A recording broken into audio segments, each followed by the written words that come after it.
Good evening, ladies and gentlemen, boys and girls, and welcome to this special Sunday evening broadcast of THL. We are bringing you the 3 games from the Sylvanas League finals. So after this evening, we will have a Sylvanas League Season 5 champion. Joining me today is Steffi. Hey Steffi, how are you? Hello. I'm very good, Robobson. How are you? I'm fantastic. Your dog is apparently pretty excited too. He's very excited. Let me take a second. Let me take care of that really quickly. Right. So but this is an exciting time. This is a big deal, and I really need to take the win because that's why I said it's going to win on Tavern Talk. So I'm very excited to see how these 3 matches go. What? So you're eager to see your own opinions validated here. So exactly. just remind us how the general consensus on Tavern Talk went on Thursday. So I'm pretty sure, if I remember correctly, myself, Jack Sox, and Force, we all thought that Tallywags Disciples was going to win the Sylvanas League. And then we had a couple of special guests on who I'm pretty well, the Anarchist, he believed that, his team's going to win. So Booty Sweat. And so far Booty Sweat is doing a really good job kicking ass. So I'm, this is going to be interesting to see how it goes. Yep. So immediately after you made these fairly unanimous bold descriptions on Thursday Throwdown, Cody of Booty Sweat faced off against Jim Philos of Tollywag's Disciples, and that was a 3-0 sweep. Then yesterday, on Salty Saturday, there was another 3-0 sweep, again to Booty Sweat, this time to Eric O'Key against Bonja. So that means Booty Sweat currently lead Tollywag's Disciples 8-0, which is a pretty good start to be significant. 2 matches in.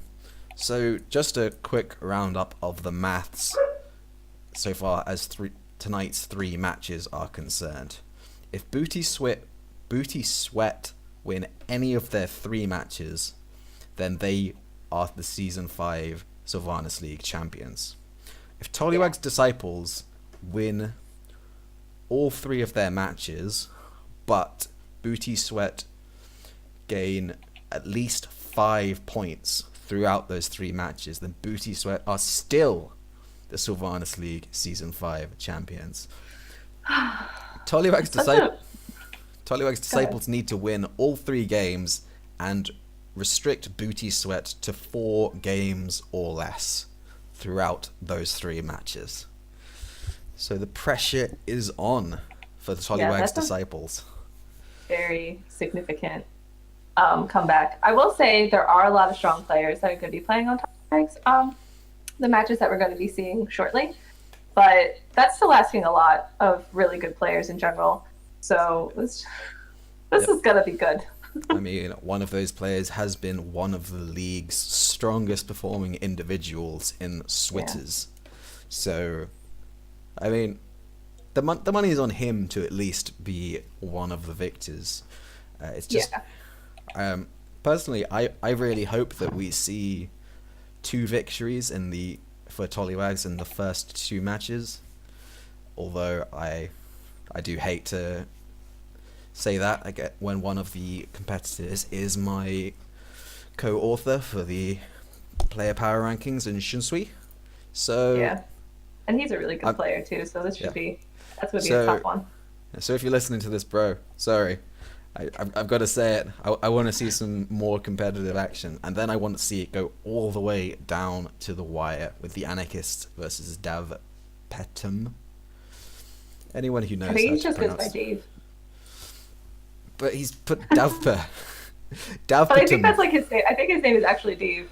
We had this conversation on Tavern Talk, and like we were doing the same thing. We're like, say this name, but I'm like pretty sure his name is just Dave. Well, I'm sticking with Davpatum. Do it. It's just a better way of saying it, to be honest. Davpet. Yep. So, well, the players are currently just getting sorted out and ready to go with their bands at the moment. So while they're doing that, let's talk a little bit about what these players have brought. Yes. We've seen a lot of what we're very used to seeing in competitive Hearthstone recently. Although we've only got 2 people who brought Mage, Paladin, Priest, Warlock. Yeah. Which is, a shocker. We've got several druids, but really the most interesting thing to me is Davpatum has brought warrior instead of warlock. Warrior. Like, And he's not even bringing paladin. Yes, he is not bringing paladin. He's not bringing warlock. He is bringing warrior instead. So my first thought there is on the class selection screen, warlock and warrior are 1 away from each other, and he must have just misclicked. I'm thinking the same, because I know I did that last season, where I went to click is when warrior was huge, and so I meant to click warrior, and I accidentally clicked warlock, and I lost. So hopefully he doesn't have the same. Maybe he's going to be like next level thinking and have this really cool warrior deck prepared. I mean, it is worth saying that just earlier today, Odemiar did win HCT Toronto with Fatigue Warrior. So maybe Davpatum was just super ahead of the curve. This is some next level shit from him. Yeah, he's just ahead of all of us, really. Yeah. We did have Shunsui on Salty Saturday just a couple of weeks ago, and he did bring Druid, and it was a spiteful Druid. So I'm hopeful that we get to see that from him again, although he might not be memeing quite so hard in this particular match with so much riding on it. And so we have got bans. And would you like to guess what they are before you can even see them, Steffi? This is really hard to decide, but I'm going to take a wild guess and say warlock for both. You're going for a double warlock ban. That's a brave prediction, and it's also a correct one. Am I right? Yes. Nailed it. Yes. Got him. So we'll not be seeing any warlock mirrors today. And dang. What do you think we're gonna see first? I feel like we're gonna see a paladin mirror, to be honest with you. Yeah, definitely. It's probably gonna be a pally mirror for sure. I mean, I guess it also kind of depends on what the druid is as well, right? Maybe if it's aggro and you bringing you're just trying to be a little bit above, maybe you'll start with that, assuming that your opponent's going to start with pally and that they're bringing more. So. Yep. It's whether people have started at step 1 or they've gone 1 step further and have brought the counter cue to what they expect the other person to get rid. But then there is a difficulty in that if you have brought aggro druid and then someone just whips out a controlled priest on you because they've gone to step 3. Exactly. And you're just like, well... Priest is the most interesting class because it's the one where we have got absolutely no idea which of the many archetypes will be brought. Control priest. Yeah, and sometimes it's hard to read it too in the beginning of their games as well, because they run a lot of the similar cards for the most part. So it's definitely can be very complex. Yep. Could be a spiteful priest, could be a combo priest, could be a control priest, which is having its time in the sun right now, but really, who knows? And we have just given the players the go-ahead to get into the match. So, if you just bear with us 1 second, we will wrestle with the beast that is spectator mode. Yep. And for your viewing pleasure, just so you know, we will have that jester on the bottom of your screen, and we will have Shunsui 21 at the top. And we'll just bring you right through to that right now. Here we go. And that jester has gone for the paladin. While Shunsui is gone for the priest. Yep. Uh-uh. Now, let's have a little look-see at the cards in the opening hands here. We can see a Mind Control from Shunsui. We can see a Tar Creeper. We see a Cobalt Scalebane. I believe this is a Spiteful Priest. It's a pretty good guess. And I think we can all read from the Stand Against Darkness that comes off the top from Jack Jester that this is probably a Dude Paladin. Now this is it's going to be a tough time for the Spiteful Priest.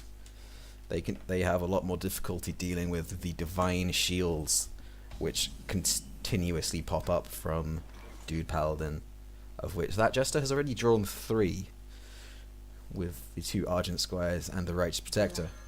These Divine Shields are a lot of hassle for Spiteful Priest, just because they don't die to Duskbreaker. Exactly. Now, what do you think? mean, the creeper kind of helps a little bit to like deal with that. Ooh. Yep. There is the aforementioned There he is. Duskbreaker, but now that is a top deck. That is a top deck if I've ever seen one. You're not happy to see that at all. 3 mana, equip a Fiery War Axe, double your offensive power on the board. That's a pretty powerful turn 3. Yes. And this Tar Creeper is gonna do something, but not very much. Not very much at all. And even if a board clear comes from here, the Duskbreaker will remove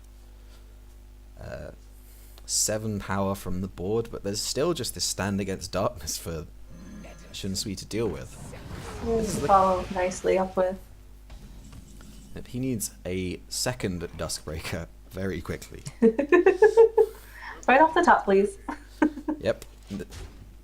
A top deck Duskbreaker looks pretty necessary at this point. That Curious Glimmerroot is not it. No. Things are already looking very dicey for Shunsui here. Yep. Yeah, unfortunately, this is just kind of what happens when you play Spiteful Priest. You don't have as many resources to clear with a lot of dudes at once. Avenging...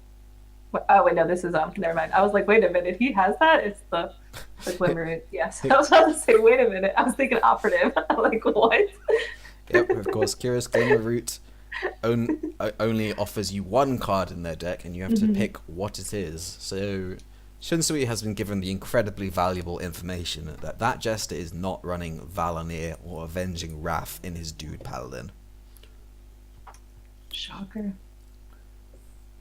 Yep, and with 10 damage facing down Shunsui, he might be feeling like he has to... Nope, he is going to fight for board tooth and nail. And Yes. I mean, that Jester just has the option of picking off this Duskbreaker and just making a few more Divine Shield dudes. Little 1/1s hanging around. You know, he could actually clear off this entire board and really save the Steward of Darkshire and mean that Vine Cleaver is going to get serious value next turn. Yeah, I think that's probably the... Now, will we see these attacks go face, or will there be a trade? Nope. Face is the place. That Jester is fine with 3 Divine Shield minions, because even with this trade on board, there is still... So sets up for him. There is still lethal on board if a Steward of Darkshire dies with the Vine Cleaver, if Shunsui does not heal this turn. So he needs to kill multiple minions or heal his face. And on turn 6, as a Spiteful Priest, you're probably not thinking about healing your face. No. You can of course see that the Spiteful Summoner, the normal turn 6 play for this variety of priest, is not in the hand. But options are looking fairly slim. That equality is not really going to do very much for Shunsui. It's not going to do a lot at all. Neither is this Twilight Acolyte. I'm going to try to preserve, again, his board presence, and then hopefully heal his face. Yep, the healing of the He wants face to is survive? the important thing here. Because obviously Vine Cleaver is yep. Shunsui acknowledges that the Vine Cleaver may very well be a turn 7 play from a dude paladin, and opts to heal his face. But that Jester has seen his board go unanswered already. He might just be tempted to go all face and set up a 2-turn lethal with the Vine Cleaver next turn, even in the event of his face being healed. I think that's probably the smarter play too, especially because you have Knife Juggler as well in hand. So you know you're going to get 2 juggles off him, 3 next turn, for potentially more face damage. So you're not really scared if you're that Jester in this moment. Now the big question is, has Shinsui put Greater Healing Potion into his Spiteful Priest? You know what? I think he thought about it, but I don't think it went in there. So Shinsui, I think his last hope at this juncture is to coin out this Free from Amber and really, really hope that Obsidian statue is in the box. And he gets it! He's in the box. That is... Of course, that Jester has the option to get some lucky juggles in here. He does. Although he cannot actually activate that, he cannot trade off his minions without healing via the Obsidian statue. Shunsui, through that Free from Amber, may just have clinched it.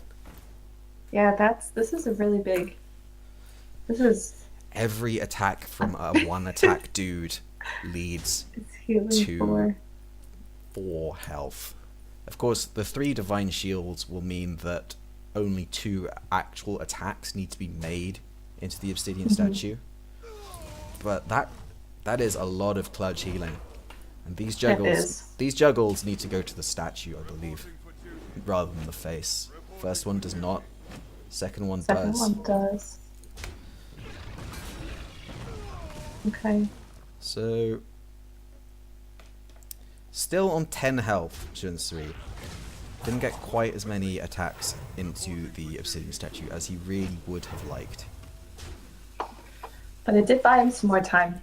Yep, and time... And that Jester's hand is looking pretty empty. So. It's looking pretty empty, and Netherspite Historian comes into the hand. And now, a Dustbreaker from that Netherspite Historian might just be enough. There is 1 card in that Jester's hand, and it is not Divine Favor. And it is not Call to Arms. And there is the Dustbreaker. Dustbreaker and healing his own face up to a very safe 11 with only 1 charge of this Vine Cleaver left. Has Shunsui turned the corner? I think it's all down to that Jester's next couple of draws. That's a good one. That is a very good draw. But now the question for that Jester is, where is this weapon hit going? Well, you know that he doesn't have the in hand because of how much he was reaching. So I don't hate it going face here.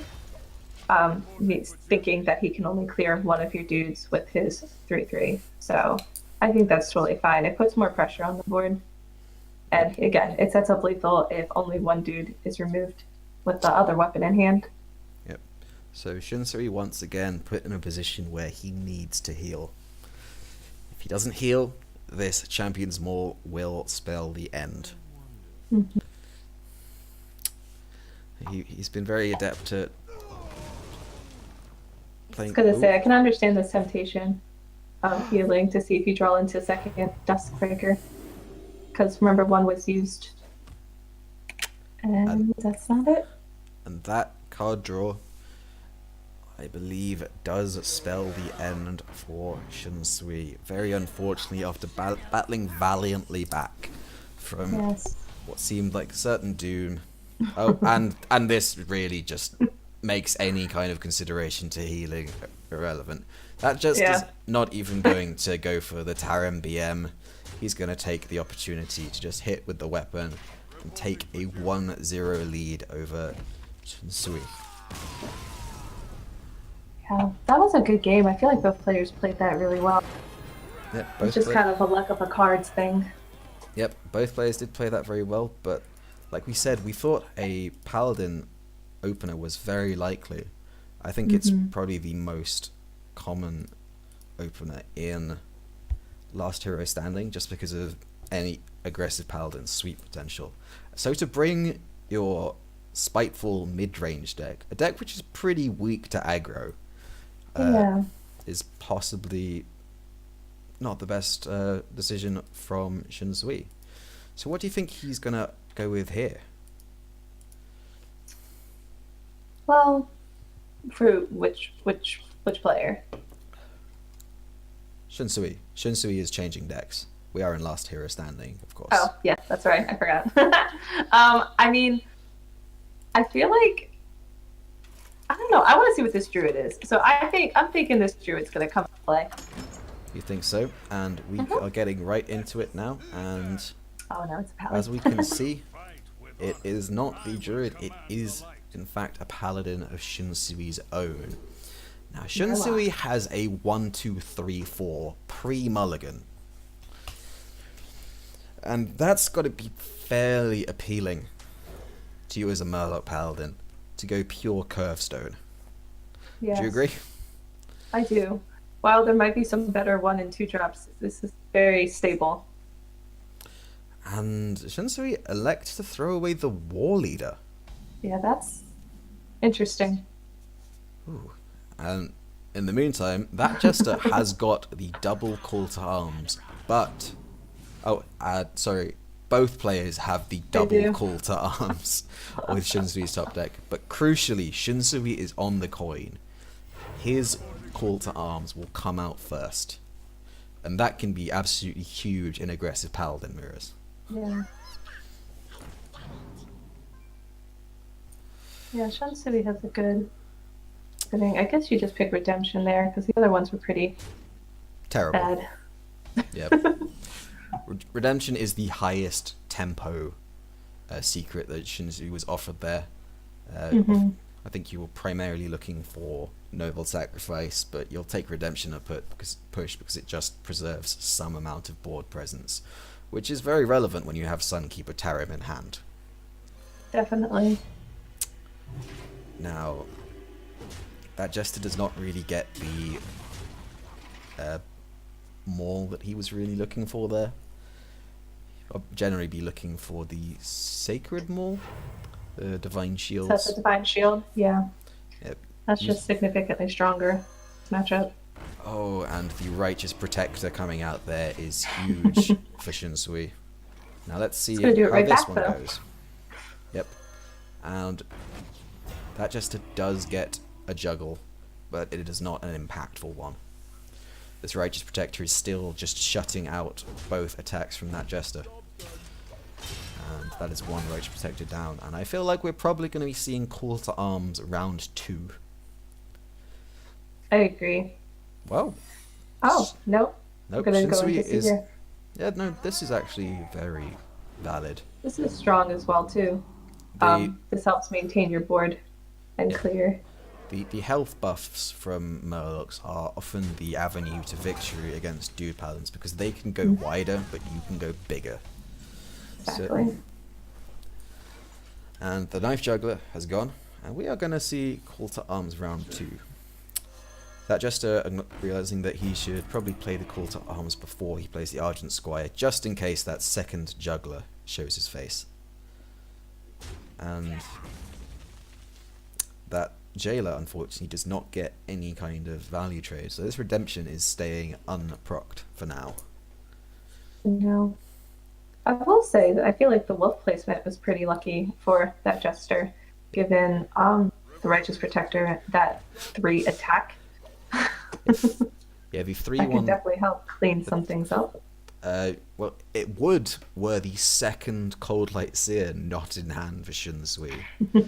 So I think we're going to just see a Hydrologist into another Cold Light Seer here, and he is offered the Noble Sacrifice this time. Very nice. So now he's got the 2 highest tempo secrets, and he's got some very high health Murlocs here. None of which have to die to this Righteous Protector, crucially. Yeah. And these wolves just going to die. Although with the Righteous Protector being placed in the middle, it is going to at least lead to some kind of awkward interaction for Shunsui there. But Just mildly. every Murloc's still alive. One Murloc on the board. If he takes the value trade into the Tide Call of Redemption is going to activate, leaving Shunsui with his full board almost, and that Jester with nothing. And Shunsui still has his second call to arms. He does.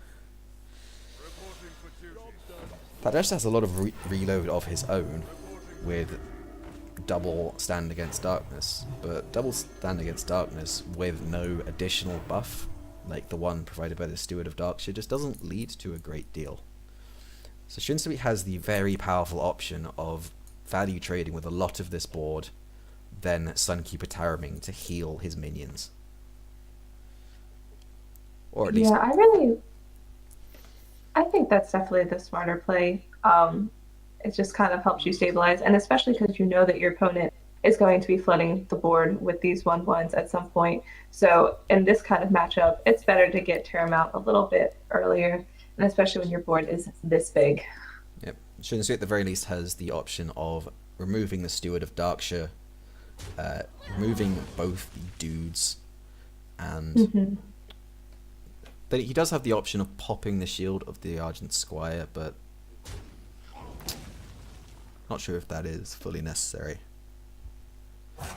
The trade with the Tide Caller does suggest that he is going to pop the shield of the Argent Squire as well. Oh, instead he's actually just opting for the Spellbreaker. Going for the clear. Yep. This is possibly better. Shunsui is being a little bit of an ordering misstep by Shunsui there. He could have played the Knife Juggler first, just to get an extra juggle. So now Taramis is definitely less appealing, but he can still clean this up a little bit.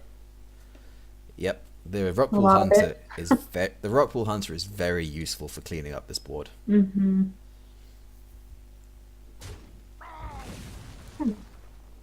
Oh, he's actually going to just make room for this. It's just gonna be like, you know what? Let's just call the arms. Now, he had that call to arms in his hand from turn 1. And it has only just been played on turn 7. And Shunsui is on a full board control plan, and now it is paying dividends. He is pushing a lot of damage into the face. And that Jester has no answer once again. Like, these Lightfuse Stegodons are incredibly powerful if you have the board. If you have the board. Here I think he's just looking for Taunt to not die. Yeah. And that is... he wants to keep alive. Yep, and he does not find it, and this is lethal for Shunsui. Do you think he's going to see it with a full board? I don't know. Maybe he has to look a little harder. Yeah, I think Shunsui has spotted the lethal there. It was a little hard to see, but I'm glad he got through. Me too. So that is going to even things up, remove that Jester's Paladin from the equation, and bring this particular match to a score of 1-1. Now, with that Dude Paladin gone, where do you think it's going for that Jester from here? So he has the Mage and the Priest remaining. Yep. Cool. Against a Murloc Pally. Yeah, if that mage is a secret mage in particular, that's looking very unappetizing as a matchup. No. I guess you just go with the Priest and hope that you draw your Dusk. Yeah, maybe it could be a Control Priest. There could be Shadow Word Horrors in there, and let's get right into the match where we can see that Jester has gone to with the Priest. There is a Shadow Word Horror, but it is not a Control Priest. It is a big priest. It's a big priest. Fantastic stuff. Goodness. Shadow Word Horror is crucial for the big priest versus Murloc Paladin And he got his matchup. Dragonfire Potion. He has Shadow Word Horror, Shadow Word Pain, Pain. and Dragonfire Potion. 3 very powerful cards against Murlocs. He does not have Barnes, and he does not have Shadow Essence, but he does have an Eternal Servitude. Meanwhile, Shunsui misses out on the 1-drop. This Rockpool Hunter is not going to get any value. It is simply a River Crocolisk if he chooses to play this turn. And he gets a moderate result from the Maul, getting the +1 attack. Plus. Greater Healing Potion, another pretty powerful tool against Murlocs. Now, Shunsui finally gets a Pretty good 1-drop Murloc into Rockpool Hunter, which is now a 3/4. 3-2 and a 3-4 Miracle. Feels pretty good. Yep, crucially, both are now out of Shadow Word Horror range, Yeah. but one simply eats a pain. Now the question for Shunsui is, does he... Yep, I think this is correct. Going for the Megasaur, putting the most power on board. Because, Definitely, you want to put as much pressure. like, I think Shadow Word Pain is one of the bigger giveaways that you are playing against a big priest rather than another variety of control priest. They normally don't run either pain or death. While Big Priest runs every removal card that it possibly can. Shunsui gets the health there. He's, I think, still thinking about Dustbreaker. And the bad news for him is that is not even in this deck. Not even close. That Jester gets offered Eternal Servitude, Shadow Word Pain, or Shadow Essence. He has the option of coining out a Shadow Essence next turn. But I think what he was really looking for there is Pint-Sized Potion above everything else. So a little unlucky to not get that. I mean, he still has his Dragonfire Potion in hand. Too scared to see Call to Arms at this point, because he does have a way to deal with it. Yep. Shadow Word Horror is an incredible answer to a Call to Arms, just immediately. And Shunsui is really wishing that he took the attack option last turn with the option to buff health again. And that is a 3/8 Grimscale Chum.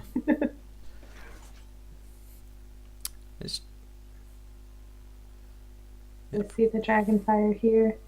Dragonfire We have Fire some of these Potion. 5/4s. I think what that Jester can read from Shunsui's plays is that he doesn't really have a great deal going on in his hand right now. Because his plays have been fairly wonky, to say the least. Yeah. They've been pretty lackluster. Yeah, the pass on 1, the hero power on 2. You know that some late game is probably coming. There is the pint-sized potion. And there we go. That is a board removed once again. But here we see the slightly unusual inclusion by Shunsui of the Vine Cleaver in the Murloc Paladin, more traditionally associated with the Dude variety. But it does synergize incredibly well with Sunkeeper Tarim. It does. So I'm curious to see if he just equips it and goes face. I think with the position Shunsui in, he needs to just get the Vine Cleaver going as soon as possible. Yep, and I think this is very appropriate from Shunsui. This Vine Cleaver needs to start connecting 4 damage a turn, and these dudes are going to do 3 each if they are allowed to live.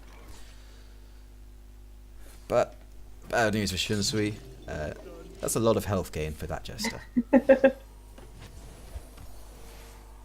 And when this Tarim does come down, there is the sidekick Scream in hand, ready and waiting. That is going to fill Shunsui's deck with dudes. Some silver hand recruits. Which is He going does get Taram though, which isn't bad. But based off of his hand, it's pretty... Oh, no, he's just choosing to... He's taking his time here. He's setting up a larger I like board. this. But the interesting thing about this play is his board is now full. So he had no room to Tarim there. Yeah. But his deck is now full of dudes. and he somehow still draws Call to Arms off the top like a god. Easy. But this might just pull dudes now. Yes. And then, okay. Instead, it pulls a Knife Juggler, first. a Murloc, and another Murloc when his deck had just been filled with 5 Silverhand recruits. Shunsui is good at Hearthstone, ladies and gentlemen. So good.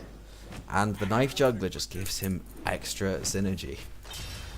More juggles to the face. And that Jester does not have a board clear. And yes, he does. But he does. That was 5 damage, though. That's a lot of damage. Yep, and once again, Shunsui just needs to fill the board one more time. Still does not draw a single Silverhand recruit.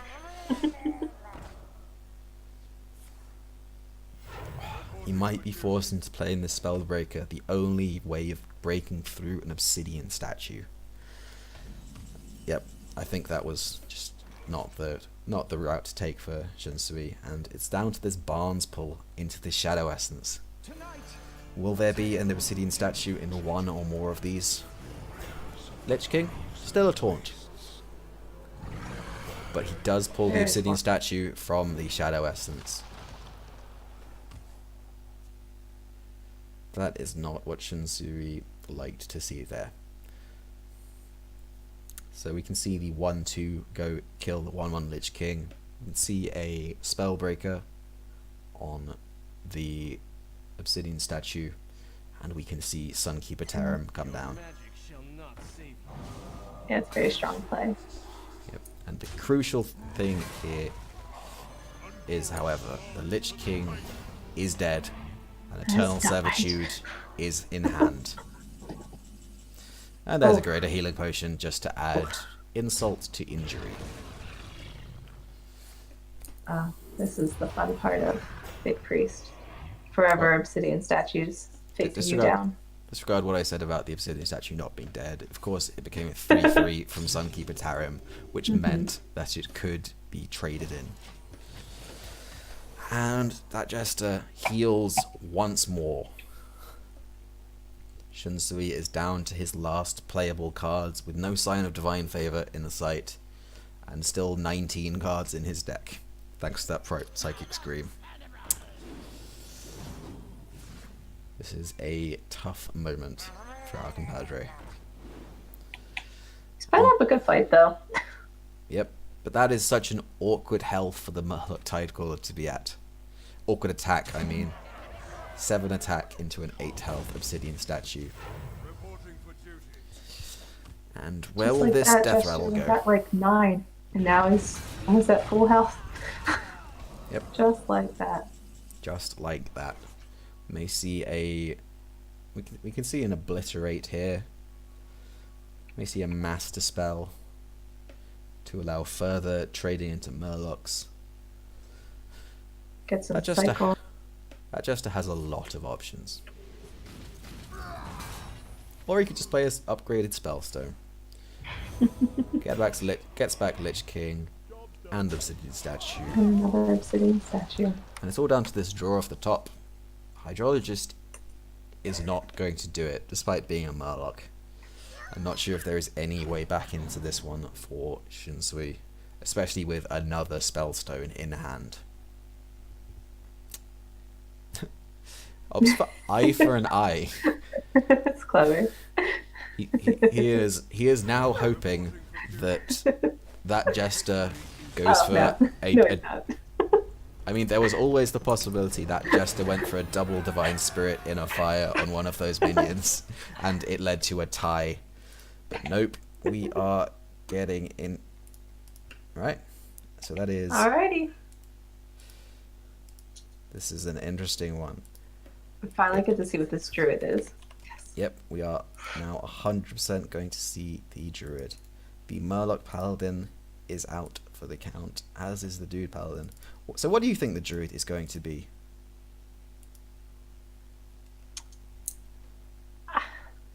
It's probably just going to be... Because, I feel like everybody's most comfortable with some type of Jade, but it's just not very strong now.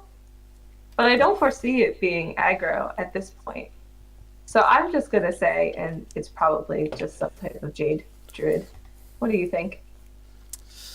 I mean, one of the finalists in HCT Toronto today did bring a Jade Druid, so it is apparently viable, which I'm surprised by.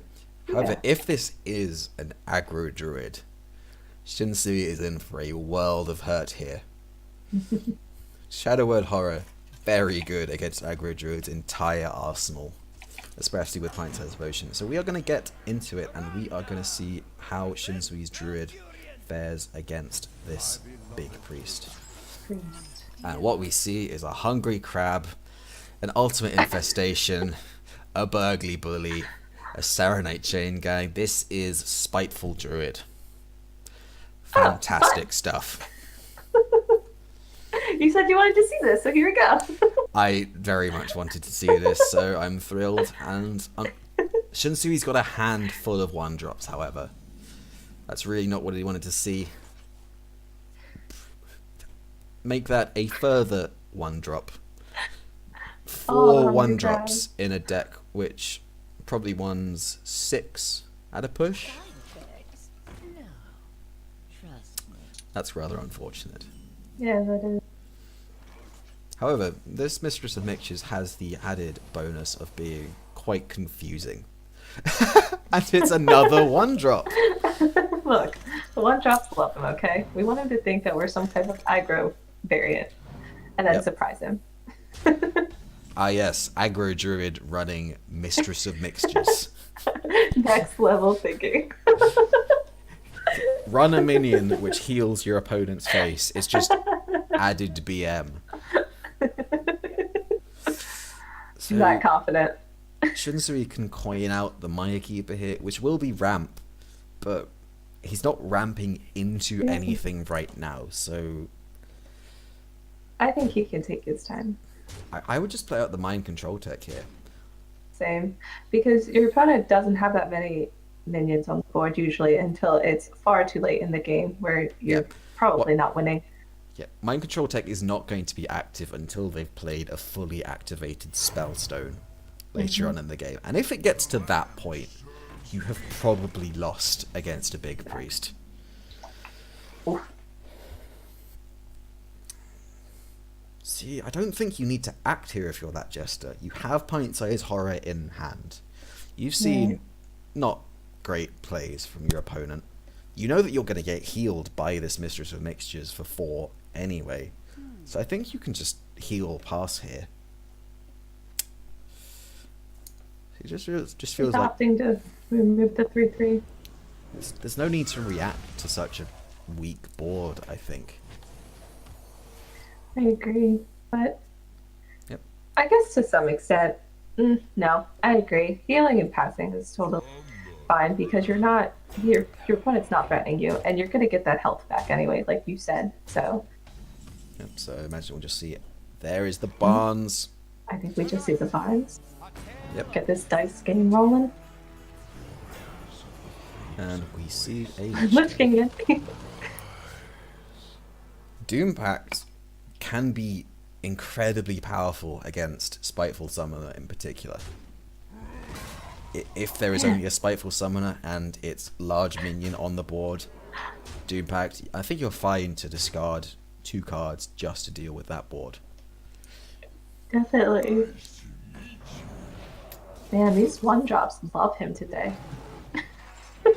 They do indeed. I want to see what's more in his deck. All these little 1-drops.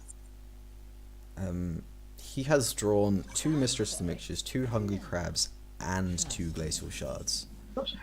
I would be very surprised if he runs any more 1-drops in his deck. And Pint-Sized Horror is going to make short work of these 1-drops and heal that Jester for 8. Oh hey, it's not a 1-drop. Shocker. Shinsui is running cards of other mana costs in his deck. We can now officially confirm this as a fact.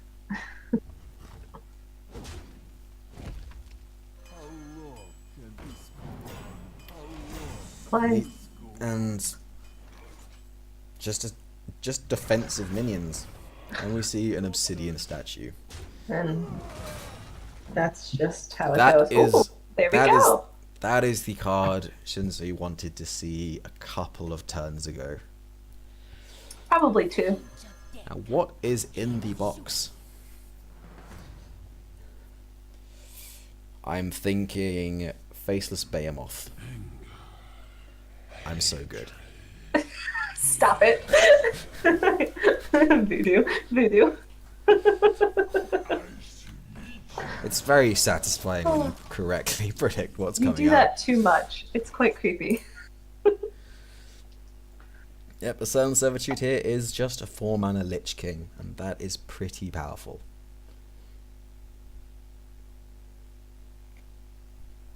But wouldn't it be fine to just throw down your actual Lich King? Yeah, I think there is a lot of merit to just I think you want to let this Obsidian statue die before you play the Eternal Servitude, because that is your most important minion in the deck.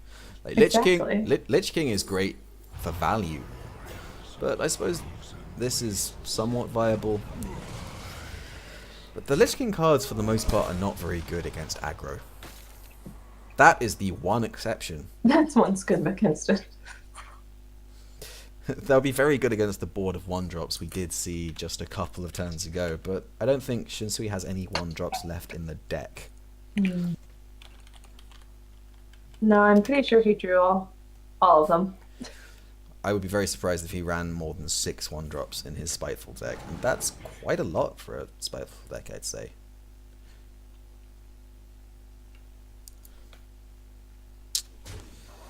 So just going to take out this Obsidian statue, and dearie me, just left with I don't really know what Shinsui is holding onto this mind control tech for.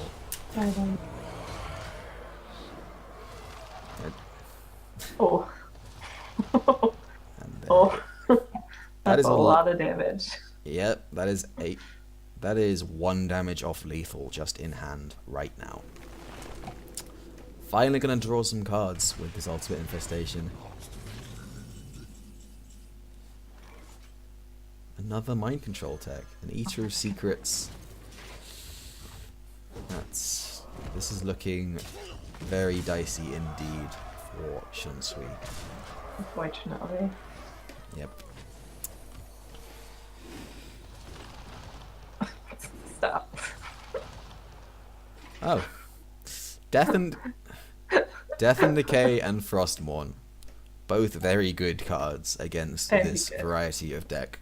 Now, Shinsui does get the second Spiteful Summoner, but the crucial difference between this and Spiteful Priest is the 8-drops you get from Free from Amber. There are several 8-drop taunts. There are not any 10-drop taunts. The only thing you can really hope for is Yashiraj into a taunt that is in your deck. But this is just going to be lethal with double Death and Decay. Shinsui gets the concede in before that Jester is able to finish the game off naturally, and that is a relatively quick opening game. Yeah, that was a pretty 3-1 there for that Jester, which I'm not too mad about, because there we go. Tallywags, they're bringing it back. Yep. So let's just get back into it, and so let's see what that's done to the scores overall for the match. So Tallywags Disciples have brought it up to 4, and Booty Sweat have got only 1 of the 5 points they need to seal it out. So Tallywags Disciples off to a good start on this particular broadcast. Yes. And especially going into this next match with Switters, who's currently at a 71% win rate. It's insane. One of the stronger competitors this season. I know that could be a lot of pressure on Surlos going into it too. Yep. You know, on top of him thinking, I just got to win this to have our team win, but I'm going against one of the best players in the league this season. Yep. In a way, coming from ahead is almost more pressure than it is coming from behind. Like just knowing that there are so few points you need to secure a victory can make it really hard to concentrate on this. While just thinking I need to win, it's a lot less nuanced in terms of the pressure it exerts on your psyche. Definitely. So and like we said, Switters is 7-1 so far this season. Same. It's crazy. And I believe he, even within the matches he wins, he does not customarily drop many games. No. He is a force to be reckoned with. While Solo's obviously a fantastic player. The player I have played most in THL. Oh, really? I managed to play against him 3 times last season across 2 leagues. So we have that, and we have just got in our bans. So we've got some breaking news, Steffi. Stop it. Someone has not banned Priest. Not banned Warlock, sorry, I just gave away what in fact has been banned. A priest has been banned? A priest has been banned and a Warlock has been left up. My goodness, someone is feeling very sassy today. Yes, indeed. Sylvanas is not going to play his priest today. And I honestly don't know what that reads into what Switters has brought today. Maybe he is gearing more towards control, but priest still kind of control-y. I would say, wouldn't you just, if you're gearing towards control, just ban like the hunter or even the mage? I don't know why else you wouldn't. If you have a slower control lineup, then there are arguments towards all of those classes. Barnes Hunter, pretty annoying as a control deck to deal with. Spiteful Priest, Secret Mage, or Q-Block all present their own individual problems. But we banned priests. Interesting. I'm excited to see what Switter's brought then. For his mage, paladin, and priest. That is, since we will not see his warlock, because that is banned. Yep, so we are actually going to see some Warlock played. Who would have thought? I know I didn't. Alright, so we're just going to let the players know that they can get into it, and we will... So Sylvanas, notably, has not brought Paladin. It almost completely eclipsed my mind there, but now that is an interesting thing to not bring. He instead opted for the Hunter. Maybe that is a nod to Secret Mage's particular prevalence in the THL meta, but Paladin is just, I think it's the best all-round sweeper deck in last year's standard. It is. So It's such a great start, and sometimes you can just literally, like you said, just sweep in. You can get those wins in very sneaky. Very, very sneaky-like. Very sneaky. Those Murlocs can just steal wins out from under you right at the last Or all minute. the dudes.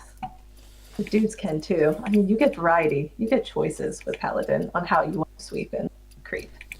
Right, so we are just getting into the match now. Once again, our player from Tollywag's Disciples at Switters will be on the bottom of your screen, and our player from Booty Sweat, Sylvanas, will be on the top of your screen.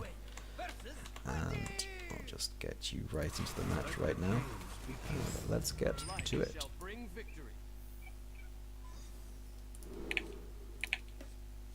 So we're starting off with a priest versus a mage. Yes, indeed.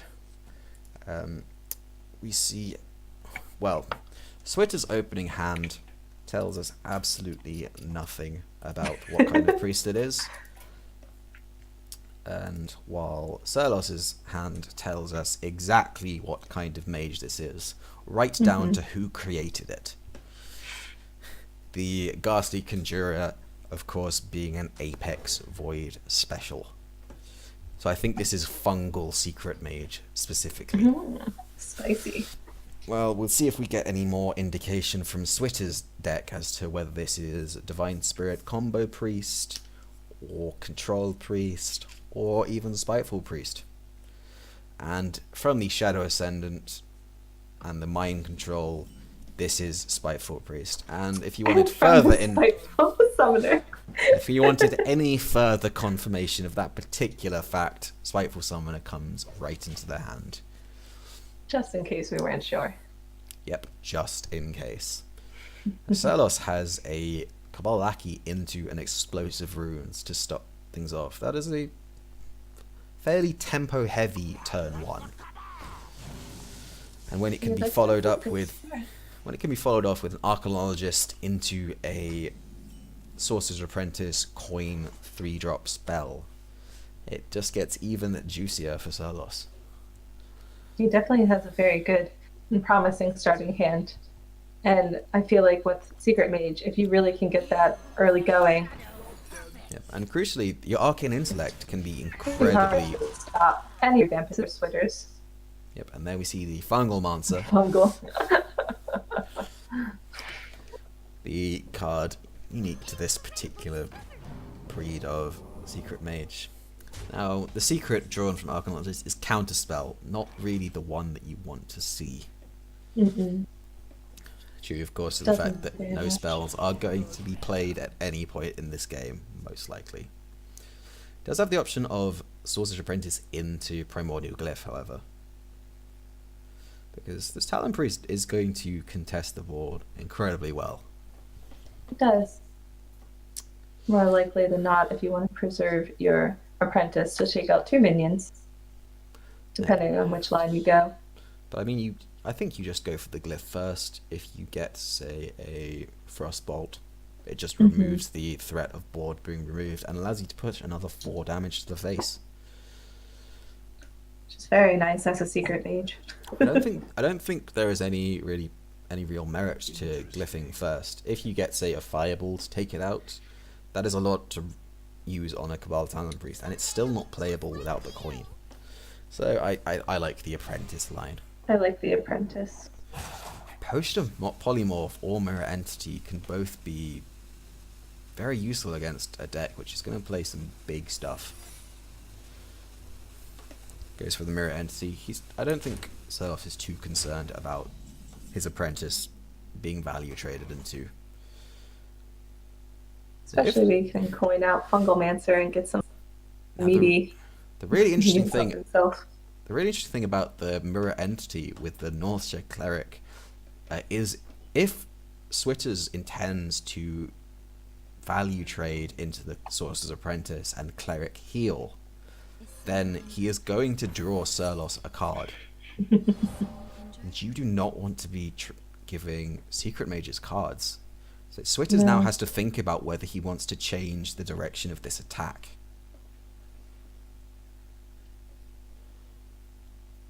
And that is a tough decision to make. That is really hard. Yeah,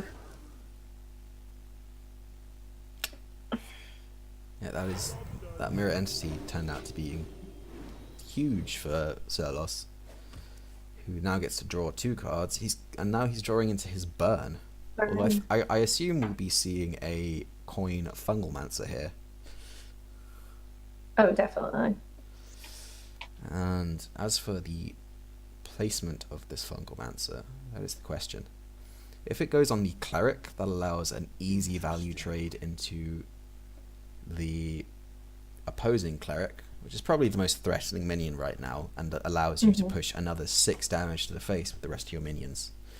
So I think that is the placement that I like the most, although we shall see from Sylvanas how he's feeling about this.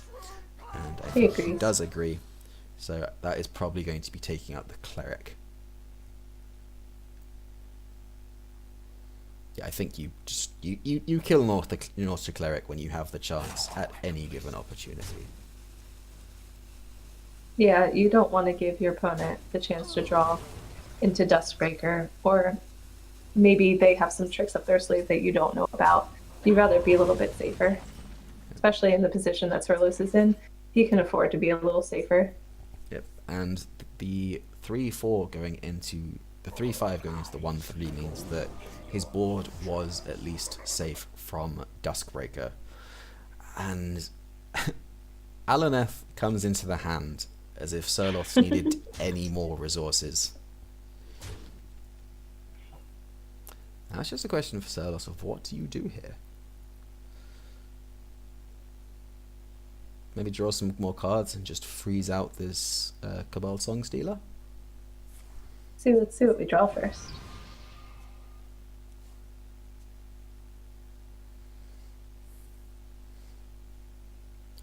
I think if you're Sylvanas, you have the read that there is no Dustbreaker in hand.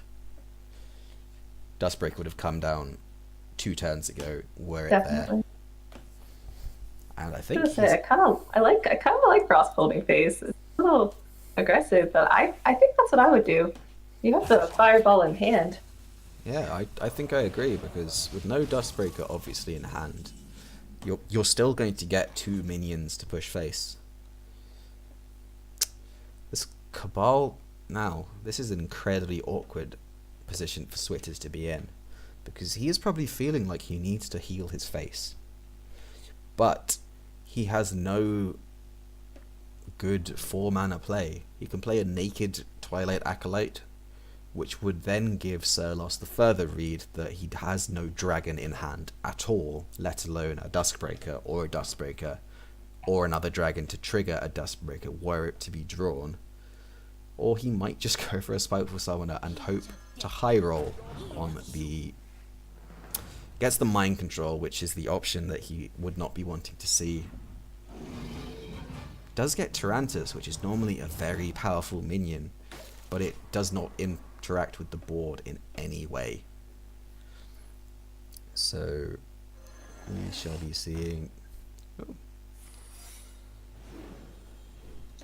Yeah, Sirlos is just going wide at this point because you know your opponent doesn't have the Dustbreaker. Yeah, you do not play Spiteful Summoner on 13 health against a Secret Mage unless you have absolutely nothing else to do. Right, you just go face. You have the Fireball in hand, you're fine. Yep. If you go when Sirlos goes face with the Fungal Mancer here, with the Fireball ping on the follow-up turn, the lethal is guaranteed. Yeah, Switters just drew terribly. It is worth noting that in 7 turns and a full mulligan, he did not see a single dragon. No. And that is somewhat unusual. He's going to do his level best here to try and trade. And pray that your opponent doesn't have any burn of any kind. Yep, and unfortunately those prayers are going to go unanswered.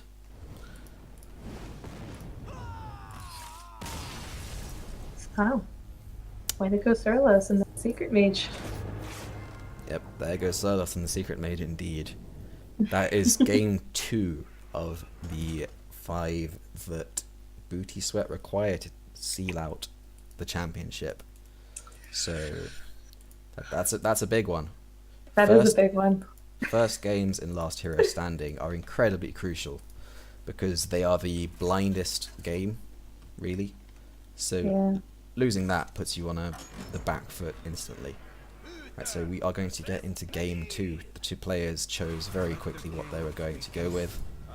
And Switters, as we can see, is going with Murloc Paladin to take out this Secret Mage, which is a pretty classic counter as things go. And he does have the double Call to Arms in hand. And on the coin. Very nice. And on the coin. Of course, that does mean that you do need to use the coin for something other than triggering a counter spell. But there is also the counter argument that once you've played both your Call to Arms, you don't really care about spells. While Sirlos' hand here as well, he is going first. He has the turn 1 Mana Orb, he has the turn 2 Archmage, and he has the turn 3 Kirin Tor. That is the... Yes, Sirlos has a great hand. That is the Secret Mage's ideal hand. And yeah, it's beautiful. Yep. And the 1-drop being a Grimscale Chum is incredibly relevant here, because it is the only thing which a Mana Orb can trade into in a Murloc Paladin deck without a spell being played. So Switters does not get the noble sacrifice he would really be hoping for here. However, his Hydrologist is quite good at control at dealing with the board.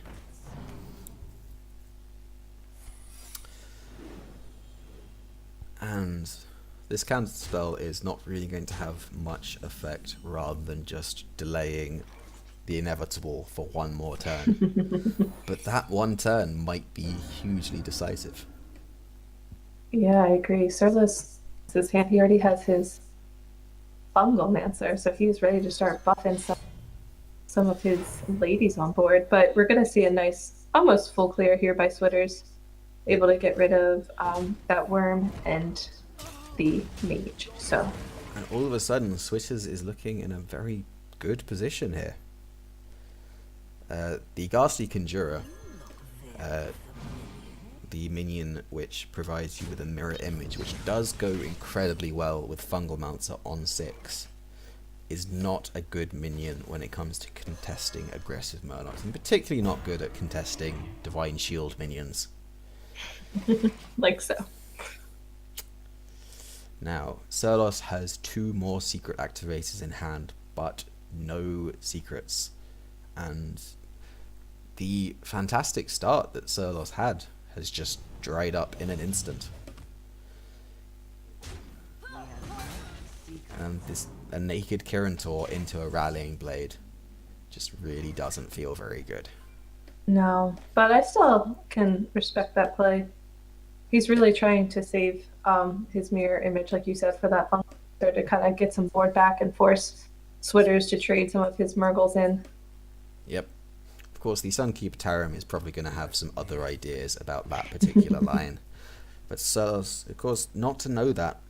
And I think there is a lot of validity to a redemption call to arms play here. Puts the most stuff on board. Your weapon can go into the Kirantor, and everything else can really just go face. This Ghastly Conjurer gets 1 attack, and any minion it kills will come back with redemption anyway. Mm-hmm. And it obviously sets you up the best for a Sunkeeper Tarim on turn 6. Although it appears Switters has some other ideas.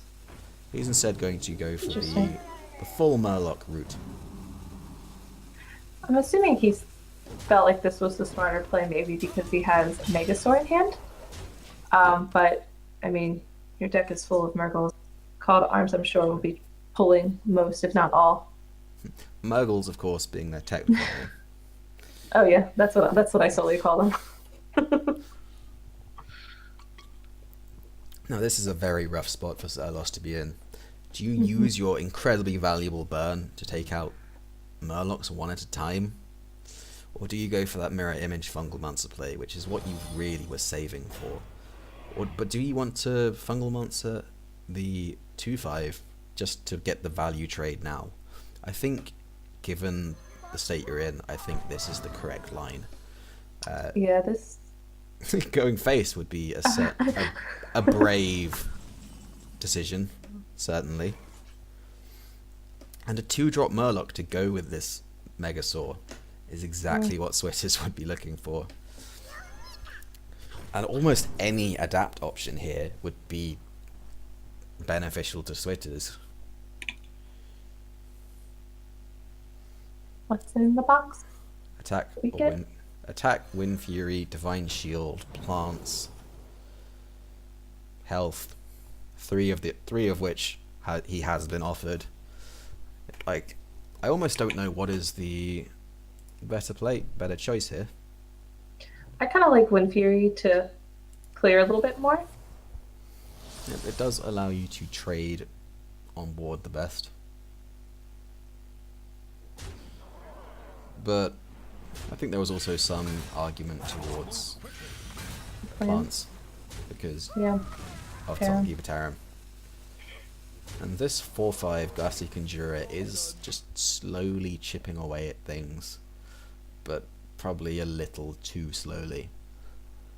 'Cause the huge upside of Wind Fury is once Sunkeeper Tarim makes everything 3 attack, that is 6 damage from every Murloc left alive. So this is quite... If this Alaneth is played, it is lethal.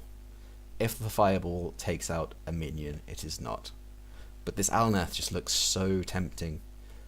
I think I think the winning line from Surlos is more likely to involve playing Alaneth. If you use your Fireball, which is your last card, on a minion, there is absolutely no way to win the game. So despite the fact that that play is going to mean Switters takes the win if he spots the lethal, which I'm sure he will. He might be thinking that it's a little concerned about what that secret is, though. But you still do this play. He even has the option of playing a secret just to test for counterspell, and once he knows it's counterspell, he can go for lethal immediately. Because he will then know it is not Ice Block. Mm-hmm. Exactly. Even if it was Ice Block, or if it was Explosive Runes, you don't care. No, you just... This is the play. Yep, because you do it, Yep, and there is the counterspell, and Switters is going to get the go-ahead to just push all face.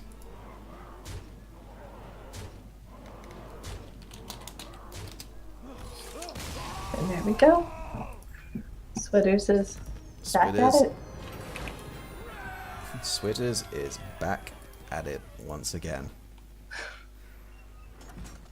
The power of the Murgles. I love Murloc Paladin so much. I am also a big fan of Murloc Paladin. It just does some vastly ridiculous things, quite honestly. Yeah. So that is Surlos's mage out of picture. You've just seen a Murloc Paladin come into the equation. You've got a Warlock, which must be a very tempting proposition for Surlos against this. Definitely. And just as I was saying, we have a Warlock. And we can see a Doomsayer. So things are looking pretty promising. Yeah, that is a really good hand for Surly. Also a really good hand for Switters. Yep. The battle of the really good hands. Who really comes out on top?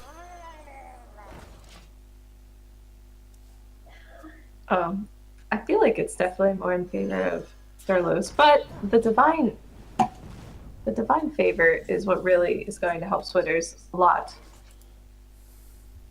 Yep, Divine Favor, one of the key cards up against slower Warlocks. Although having double Librarian, double Doomsayer, Devile, and a Kabalaki as your opening hand is just ridiculous, frankly. Right, it's so good. However, this Doomsayer is gonna die. Yeah. Like I think with Doomsayer double Librarian, you're free to coin a Doomsayer. Because Tidecaller is just that scary, and not doing so has just opened Surlos up to a world of hurt. Of course, he does still have the Mistress of Mixtures Defile. I was going to say, he can recover with the Mistress and the Defile to clear the board. Yeah, but I still would say that with a double 1-drop in hand, coining a Doomsayer is still correct. You've still got the option of a 10-3 Doomsayer in case things go really badly.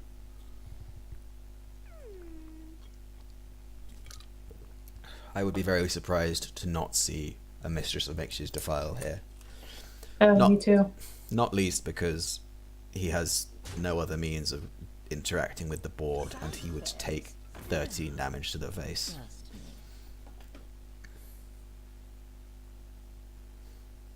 Thinking long and hard about this Defile, though. He really is. Yep, so that is a board clear. That is 3 of the highest impact Murlocs dead. And Divine Favor only draws 2 cards.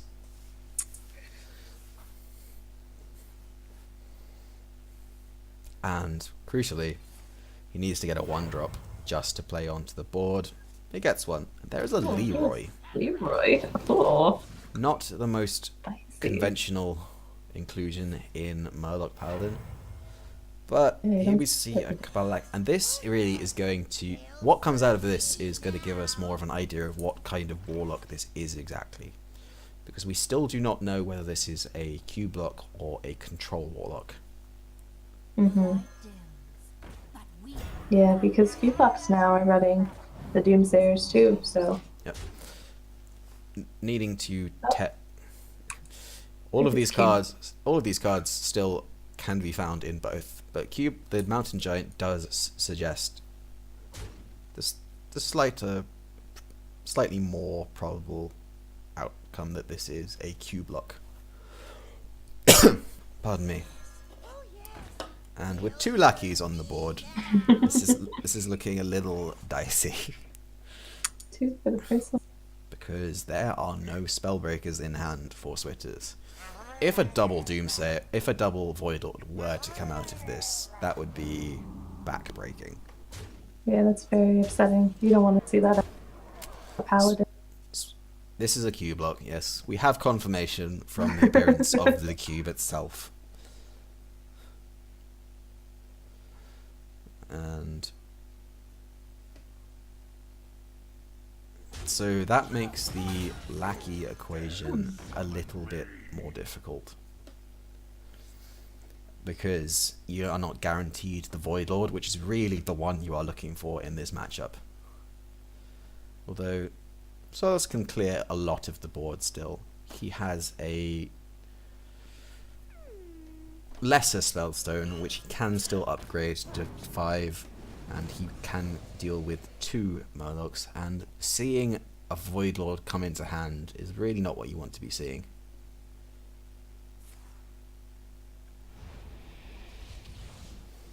And what's in the box, Steffi? It's gonna be Big Daddy. A Void Lord. Surlos with the double golden Void Lord. Surlos is balling. Meanwhile, a Valfen Inquisitor and a Hydrologist are not the high impact minions, although a Poisonous Poison Royal. is very nice. It Poisonous at least deals with the board. starts to do something, yeah. Yep.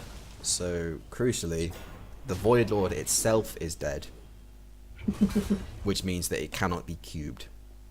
And really, that is the most crucial thing here. I mean, I will say, you've seen both Divine Favors now as Surlos. So I think you feel a little bit more comfortable. Absolutely. You know your opponent isn't going to be able to revamp up his hand with resources.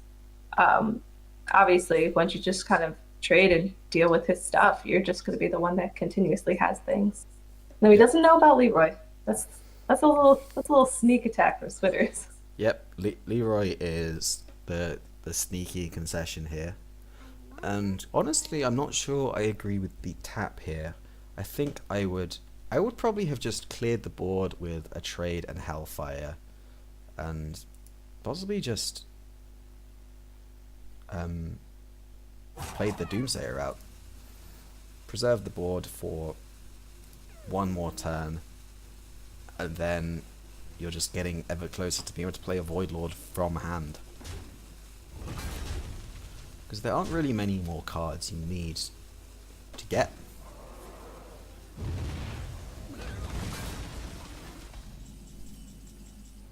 Like, not playing the Doomsayer does allow Switters to at least develop something of his own. With the Tidecaller, Hydrologist, Inquisitor, hero power. Double hero power, if he wishes. And you do not have any board clears left in your hand. You have a Spellstone, a 5/1 Doomguard, and possibly a Doomsayer. But there is a good chance that if you play a Doomsayer after your Murloc Paladin opponent has been allowed to develop, that the Doomsayer just dies. Although, I suppose there is some argument to be made that if they spend all their attack dealing with a Doomsayer, you're kind of fine with it. Yeah, that's 7 damage that you're protecting your face from. Yeah, I guess in that position, a Doomsayer can be read to be healing you. Was it wrong that I kind of didn't hate eye for an eye there? Like, I understand why he picked Kodo to kind of, again, get more resources and going back. But I guess I was just thinking more of the sneaky play. If you have your Leroy, that's potentially 5 damage to your opponent's face. Yep, that would be incredibly sneaky. But I would posit that that is probably not the correct play. I agree. I was just saying. It would... He's not in a good spot anyway, so. Yep. I suppose it would be pretty cute. My apologies, I just realised I have had Switter's score not be updated. And now the Void Lord comes down uncontested. It will probably be Spellbreaker, but with no board, Spellbreaker loses a lot of its impact. And if this Void Lord is not killed this turn, we are going to see a Cube Pact, followed by a Gul'dan, followed by huge amounts of sadness for Switters, one would imagine. Yeah. Sylvanas gets the Spellbreaker of his own. Actually chooses just to Gul'dan early. I think this is fine. The faster you get it out, the better. Sylvanas is actually just going on the offensive now. And I think I like this. You know you are guaranteed a Doom Guard, which is 5 damage in your opponent's face, and your opponent is down to 14 health with no way of dealing with the board. And no way of getting a hand. Yep. So I think that was very astute play from Sylvanas there. One must applaud him for that, and I feel like this is only a matter of time, really, before we see either the concede or just from Switters or just his actual demise. Having lethal.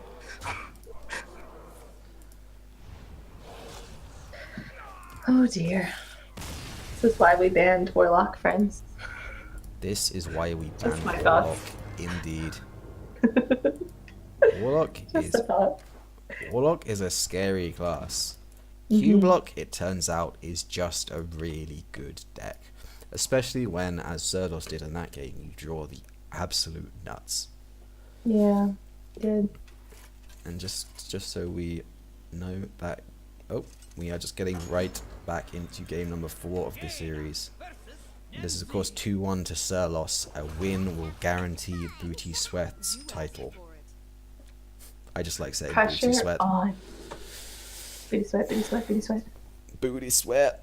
Sylvanas has the turn 2 Doomsayer, crucial against a turn 1 Mana Worm, but not really any of the other tools he's looking for, notably Hellfire, Lackey, and Dark Pact.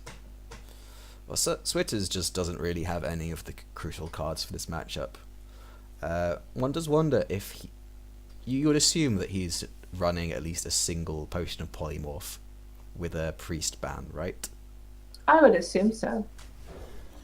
That would make the most sense to me. He keeps it. Gets the turn 1 Mana Worm, but the turn 2 Doomsayer just as backbreaking as a turn 1 Mana Worm. A little bit stronger. Ooh, but the Mana Worm into Coin Lackey Runes is going to answer this Doomsayer perfectly, and that Lackey is a huge, huge draw for Switters. This Doomsayer is going to be dealt with just a single hero power.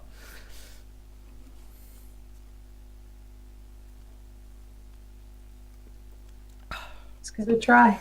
So this is going to get the bad news. that is a Runes. This is a hero power down a Doomsayer. Or indeed, he could just develop a 2-drop, because you are 2 turns away from Hellfire. Although I imagine if we did see a 2-drop, we would see the Medivh's Valet over the Sorcerer's Apprentice. Kind of shy away from Defile. Defile is indeed a card that exists in Hearthstone. It is a thing. Yep. And just the kind of turned-on play that we would expect from Switters. He's not putting a 2-health minion when there is a 1 and 3 already on the board. I think we're just going to see a Tal'Daram on a Mana Worm here. Mana Worm, yeah. 3 mana, A 3 little bit of 3s. pressure. 3 mana, 3 3s. Not really what you want to be seeing, to be honest, and this just gives Switters the option to get rid of his pesky 1 health minion, which is going to free him up to play his Sorcerer's Apprentice on the following turn. So, with no Hellfire still in hand, things are looking a little dicey for Xerlos. Mm-hmm. Now, Oh.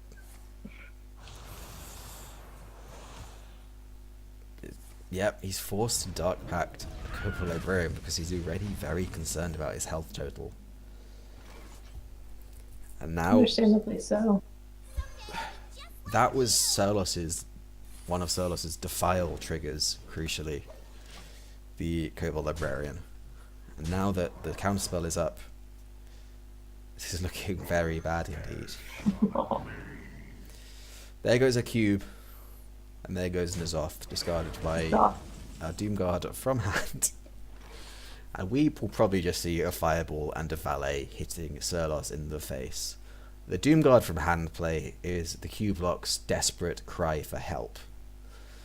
And once you see that, you know that you have the go-ahead to just slam the face. Although, Switters is taking things just a little bit slower. I like this play, I think, a little bit more. Because like you said, you haven't seen the Hellfire. You're not very worried about him having the board clear. Yep. Spellstone is drawn by Xerlos. Whatever spell he plays is going to be counterspelled. So that's a very quick one from Switters. I'm not sure why you would choose to silence the 4-3 rather than the Sorcerer Apprentice. Although that is an incredibly trivial detail at this point, and Switters takes an incredibly quick game 4. We're gonna see a hunter. And keeps Tollywag's Disciples' hopes alive for one more game at the very least. It's getting intense. It is getting tense indeed. You can feel the pressure building.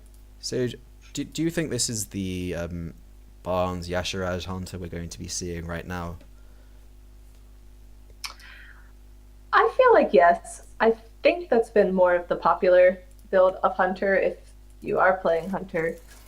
Because it either just you get Barnes on 4 and you win.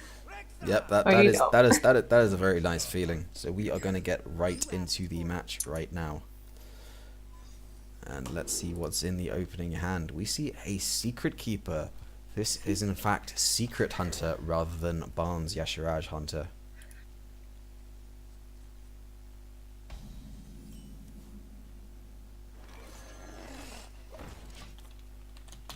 Interesting. I'll never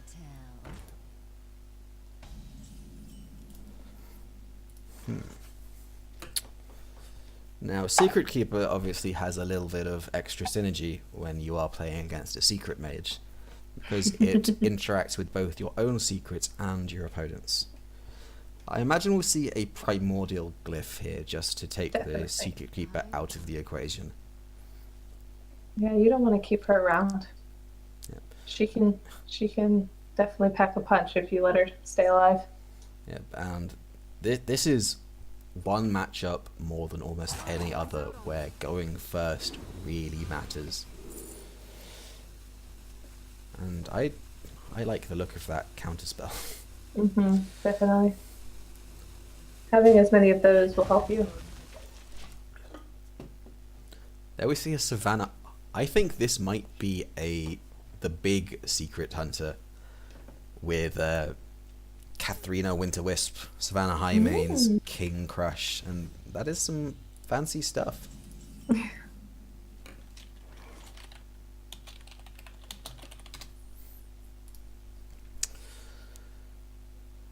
Now, I think that secret is either a cat trick or a wandering monster. And for one of those, you want to play a secret to buff your mana worm to make sure it kills off a minion, and for the other one, you really don't. So, which way would you take this particular gamble? I would probably just Archaeologist and play the counterspell and hope. I mean, both of them are pretty yucky regardless, but definitely the Archaeologist and the counterspell. An incredible discovery. Got the ice block. I don't. I'm not entirely sure about the sequencing of that particular play. Wouldn't you just draw? Archaeologist first. First. Yeah, I would have. Because you've seen that there are minions in this deck, and if you draw an Explosive Ruins, I think that you would definitely want to play that over a counterspell, while also developing a Kabalaki. Serlos here chooses to not use his coin. He has actually valued the Wandering Monster less than he does the ability to coin a Spellstone on the following turn. And I think that's very astute. I think the Spellstone is your most important card against Secret Mage in particular. And Switus has the option to play 2 secrets for 2 mana this turn while developing 2 2/1s. And that feels like a pretty powerful play to me. I agree. Mystery of the secrets plus having the board pressure. Yep. Definitely can pack a punch into Sarlos's plan because it'll probably make him reevaluate, how he's going. Yep, so we are going to see a coin be counterspelled. We're going to see an Animal Companion. to get the huffer. Does not roll Huffer. Oh, huffer. There is no Huffer in there. But this Leok is... It is the middle option as far as I was concerned. What he really wanted to see there was Misha, because that would soak up at least 2 minions or a burn spell. This one, it can just be value traded by these 2 Archaeologists. I'm late. So I think if you're in Switter's position, you would anticipate an explosive trap would have come down there, were one in the hand. Yes, but you also can consider the. I think Switters is also considering well, he has made the obvious moves first. I think now Switters is deciding whether he takes this trade or whether he goes face. And I believe the reasoning behind this is exactly that card in particular. The kill command would have allowed Serlos to take out Switter's Cabal Crystal Runner. As it stands, he can deal with a lot of this board very easily. Or you can also just put him down to 3. Yep, that is a very valid approach. Or is it 4? 4, excuse me. No, I was right. 3. Never mind. Quick math. 3. Quick maths. And Quick this... He's on 30 health with an ice block up. Ice block. I feel like this might just be check and mate for Switters.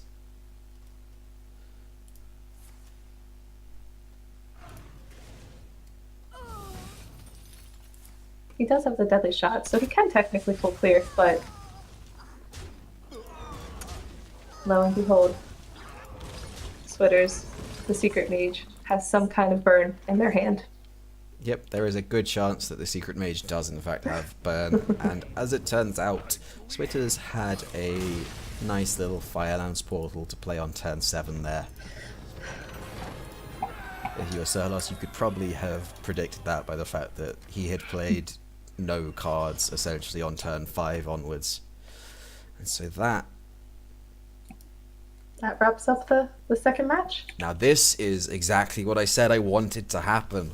We have got a competitive game 5 on our hands here. This is gonna be great. It has gone up to 11-8 all around. Now, of course, Serlos did take 2 points there, so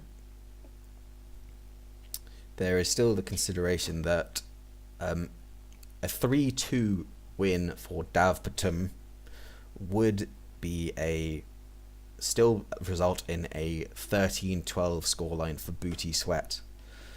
So, Dav Patum, I really enjoy saying that, in case you didn't notice, I know you do. needs to take this by 3-1 or greater.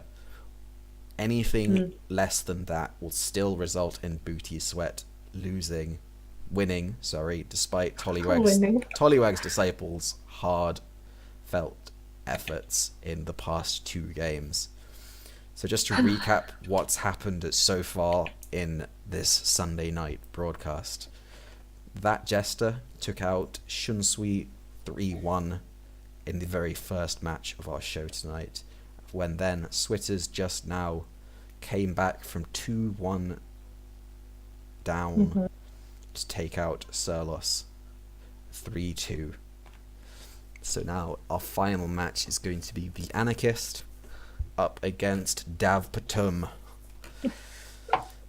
In this, this is the final game of Hearthstone of the entire season, Steffi. So bittersweet. But this is a good one. Because if you look at these two players, we don't know a lot about... Oh, okay, Dave. We don't know a lot about him because he's only played one game. Yep, of course, he won it. Yep, we are familiar with the Anarchist, of course. Yes.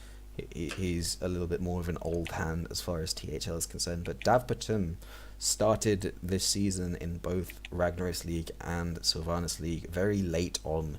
He was a late substitute for Project Mayhem in Ragnaros League and a very late substitute for Tollywag's Disciples this week.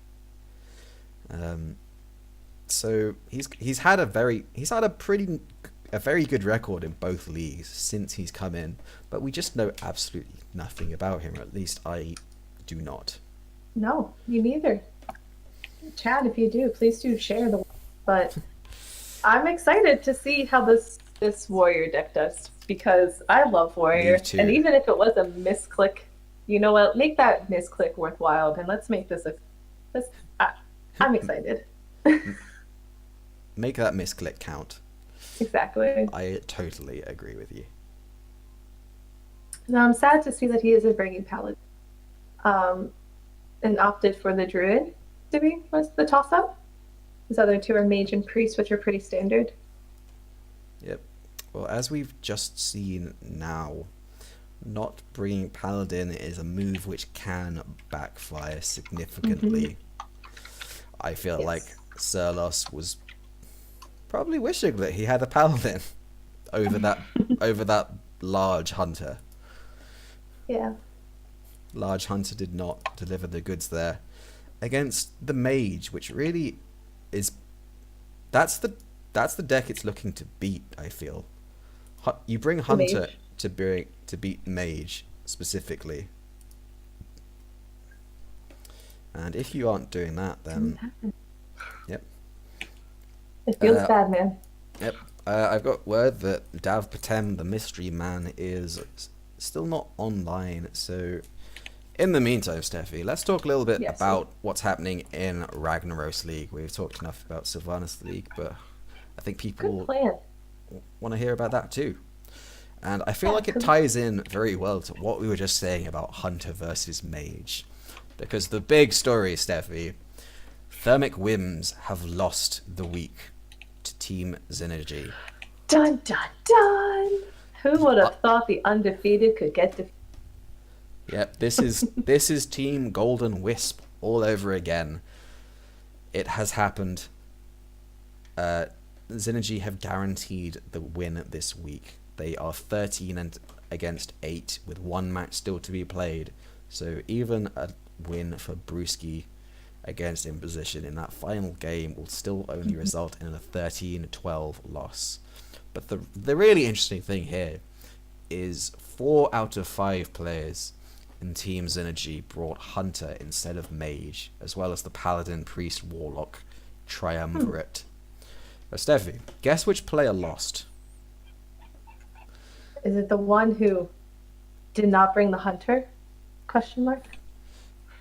You generally do just need to intonate the question rather than say the punctuation mark that follows it, Steffi. But yes, you are correct. I love it. The single player from Team Synergy who brought Mage lost his game, while everyone who brought Hunter won. Well, that's not true, because it's updated, and unfortunately, In Position did not win his game, his match. Oh, sorry, I have not F5'd since we started broadcasting. I got Obviously, you. quite a few matches have passed in this time. So It was a close one, though. It went to all 5 games, so we're not going to discredit Hunter yet, but do have to all right. mention that. So it as we have just seen with Sylvanas just now, and as we just heard from Imposition over in Ragnaros League, Hunter is still capable of losing games. In case you weren't sure. In case you Let's were update the not facts. 100% sure. And meanwhile, let's just talk about what's happening in the other Ragnaros League quarterfinal matches. As we've just said, Thermic Whims have lost to Team Synergy, while Hearthstone Academy have beaten Team Next Level. They are currently 16-4 up with 1 game to play, so I think Team Next Level's chances of, a last-minute comeback are somewhat slim. I agree. And then over in the Purple Gold division, people still have not really played a great deal. Spicy Boys is currently in the lead against Black and Beyond, but there's still 2 matches to be had, so Yep. it could still. Yep. They're only 12-6. They're only 12-6 up, so they are. Yeah. They're still very much, a lot there, and one of the players from Bloodbath and Beyond still to play is Starlax, who is having a stellar season.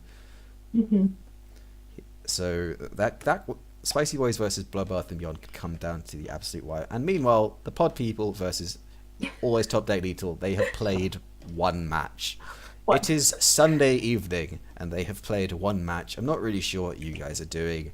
Ridiculous Hat is clearly too busy messing around with the website to actually play Hearthstone. Look, they're going to play at 11 o'clock. Okay, Yep. They're going to make everybody wait. That's the point. Yep. They're gonna leave it to the absolute last minute. So for what it is worth, Always Top 8 Lethal are up 4-2 after a very close first game between Blue Spartan and Zerotio. Blue Spartan taking that one 3-2. So we've got 2 confirmed games over in Red and Blue, and 2 very much in the balance games in Gold Purple. We still have not had any sight of Dav Patem. So, Steffi, who do you think is going to He's win? online. He's just doing his thing. He's kind of. Oh wait, did he go offline? Never mind. I did see him online for a moment. So he'll be back. Well, I have to stick with what I said on Tavern Talk because duh. So I think Dave / Dav Patem is going to win, even with his warrior deck. What about you? Who do you think's going to win? Well, I'm not sure. I'm really not sure because I just don't know anything about Dav Patem. Don't you love a man of mystery? I do love a man of mystery, but I think I'm gonna say Booty Sweat just because Shinsui's on it, and Shinsui is my boy. Yeah, he's great. That's all it's gonna come down to. Although Dav Patem, I think, from what I've seen of his very short record in THL, is certainly a player to take notice of. So I think he might just edge this out. Although, It's honestly, just going to be close regardless. I mean, we're already into the last game, and it's still not a clear cut who's going to be there. So both teams are just kicking ass, and they're doing a great job. Yep. Although I would go on the basis of the lineups alone. Actually, thinking more about it, I'm really not sure about that warrior. And what I'm most not sure of is not bringing Warlock. That just seems like that's the bit which screams mistake to me. Bringing Warlock and Warrior, I can possibly get behind. Bringing warrior Yeah. instead of warlock is shaky stuff. Quite Look, he's frankly. just trying to get to the next level plays, okay? And he's thinking, you know what? They're gonna ban Warlock even further. Right? Isn't You that know, what but then they happened? get to ban something else. I know. I'm And poking fun. but maybe this is Dav Patem's thoughts. He's like he has thought, I'm not gonna bring Warlock, I'm not gonna bring Paladin. They're gonna have no idea what to ban. They're gonna be so confused that they just don't play. There you go. What would you ban if you were facing against Druid, Mage, Priest, and Warrior? I think I know what I would ban. What would you ban? I'd probably ban the mage, depending on what I brought. Yeah. Obviously, if I had a paladin, I would probably still be tempted to leave the mage up.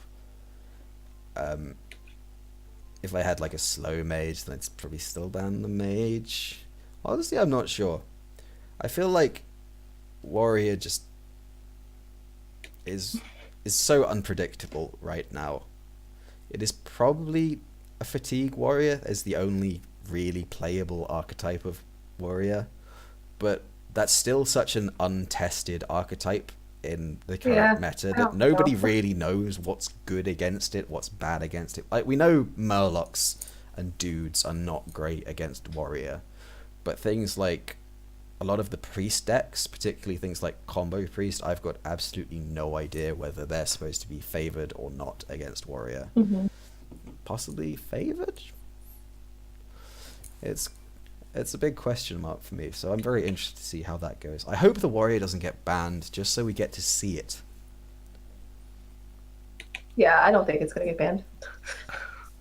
Yeah, the smart money I don't isn't. foresee that happening. The smart money is on the warrior being left up, but you know, it could just be such a big scary question mark, and that in the absence of one of the two most banned classes, the anarchist just decides, yeah, I don't want to know what that I'm gonna get warrior rid is. of that. I'm just gonna take that out of the equation and, you know, just do my thing. Yeah, I mean too, because sometimes playing against decks that it's better to play against decks you're familiar with because you know what to expect. Maybe you just don't know what to expect from this warlock or warrior, excuse me. So you're just like, what sucks I deal with it? Let's just forget about it. But the druids as well are still kind of question marks because druid hasn't been something that we've been consistently seeing in THL and on ladder. So you also don't know what your opponent's bringing with that. Honestly, we have no idea what is going on, We to be just honest. don't know what's going on. We're going to discover with you guys. Yeah, this is going to be a great adventure for us all. So Yeah, I'm excited. I am glad that you are going to be with me on this adventure, Steffi. You know what? There's nobody else I'd rather be on this adventure with. It's going to be a good time. Yep, so in case you haven't noticed, we are desperately padding for time at this point because we still have no Dav Patum. Yeah. I swear he was online and then he left. I hope everything's okay. I do. Hopefully. I hope he's good. Well, I do hope that nothing terrible has happened to Dav Patum, and that is not the reason why he's not here. And That's where my mind goes to. I'm your like, oh no, something's not good. your immediate thought when someone is not half an hour early to their match of Hearthstone is they are dead. I mean, something's not right. Well, no, but Sometimes you gotta panic a little bit, okay? That's how I live my life. Shut up. I feel like this says so much about our just respective attitudes to life, Steffi. Yeah. Oh. So he's actually getting on right now for Bobson. So only a few more moments, and we will finally see what's in this warrior deck. Hopefully, if he doesn't sweep with anything else.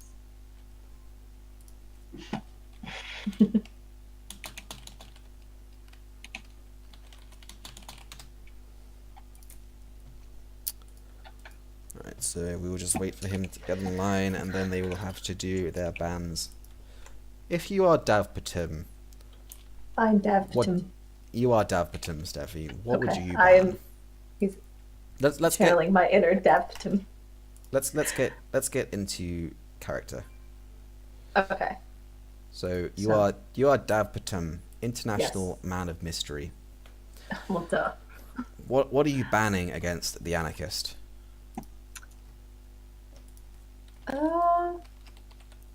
Warlock. Well, I guess that was an easier question than I was hoping I it would mean, be. it was. Definitely. That's not as mysterious as who I am, but the smart choice is always the smart choice. I Right. think based on what my lineup is, I would ban Warlock. Yep. Tally's tempting, but I would definitely ban Warlock. Yep, but What maybe about you? maybe he's just so mysterious that he bucks the status quo. He doesn't follow the crowd. He's a rule breaker. He's a maverick. So Davpatem, he might ban Druid. Oh, He- clearly. He, How he could might, I miss that? he might have a fatigue warrior, which doesn't run Skulking Geist. He's like, oh, I don't want to play against Jade Druid in case that's in there. Fuck that. I'm gonna ban Druid. I don't want to deal with that druid. He's See? living months ago. Really, I expect nothing less from Davpatim, the man of my dreams. The mystery man. The warrior mystery man. Oh, we are just getting something. Oh. We've got a little. Look, we're gonna get some content. We Did you got see some, that too? The we got- facts? We've got some background information here, just fed to us live. Turns out that Davpatem and the Anarchist did have actually played each other once before in week 8 of Ragnaros League. And when that happened, Davpatem beat the Anarchist. So not only is the Anarchist competing to regain his stolen honor and to win for Booty Sweat, this is a grudge match. Best. Really. The final match of the season. A grudge match between two fierce rivals, the Anarchist and Davpatum. This is what They it is become all rivals. about, ladies and gentlemen. I am just really ramping up the bullshit at this point. I really Let's hope that just get this as I hype really- as we can. I really hope they start playing soon because I'm going to run out of hyperbole. That's my life. Ladies and gentlemen, I can confirm that Davpatum is not yet online. I was He's just keeping about us- to confirm the same thing. He is keeping us waiting. Davpatem plays hard to get. If you were interested what? in a little bit of Davpatem, then you're gonna have your work cut out for you. I think everybody is falling in love with Davpatum tonight in chat because man of mystery, they get you hooked. But listen to this. We have more information, folks. Did you know that during this week 8 Ragnar's match, Davpatum, he also brought Warrior. Huh. Maybe it wasn't a misclick after all. He's just totally above and beyond our thoughts. I do believe that week 8 of Ragnaros League was the week after Subgate. So the Warrior was a protest pick. Oh, really? And, after that protest pick, it stuck. He was like, you know what? I love this. I like is- this. this- This this- is nice. This is who I am. This is what I want to be. This I'm a warrior now. This encapsulates my very being. Davpatem is a warrior. He's a fighter, as well He's as a a lover. warrior man of mystery. But you know what? He isn't. He isn't. As here we yet. are making up his story, but he's just great. Let's keep this going. I'm really concerned that I'm gonna speak to Davpatem and he's not gonna live up to this incredible barbarian hooded figure that he is in my imagination, the illusion's going to be shattered. But remember, he's a man of mystery. He's not going to talk to you. You're going to get, like, maybe a sentence out of him at least. And a lot of smoldering stares. That's how it works. Yeah, just constant 24/7 smoldering eye contact. It's going to be too much to bear. All the side eye. But the sexy side eye. No, it's not going to be the sexy kind. It's just going to be the kind of disdainful, intimidating, brooding. Maybe to you. But to chat, they're going to get all the sexy side eye. Chat's going to be full of sexy side eye. We're just going to have so many confused and aroused individuals up in chat. So chat, we're looking at you. Who do you think is going to win in this grudge match, Battle of the Titans? The Anarchist versus Dav Patem, Man of Mystery, Booty Sweat versus Tollywag's Disciples.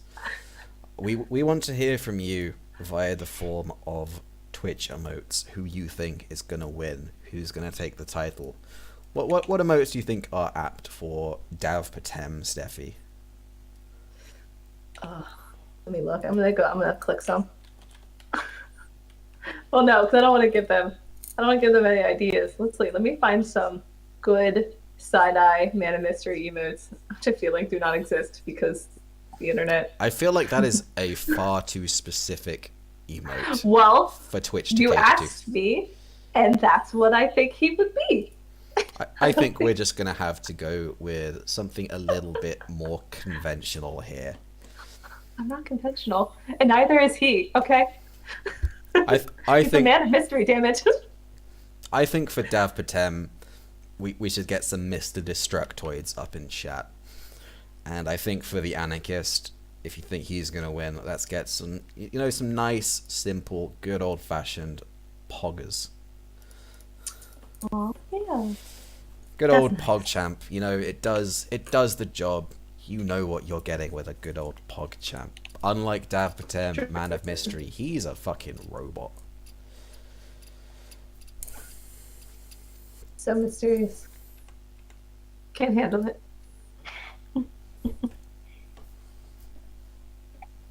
I certainly do hope that Dav Patem comes online very soon.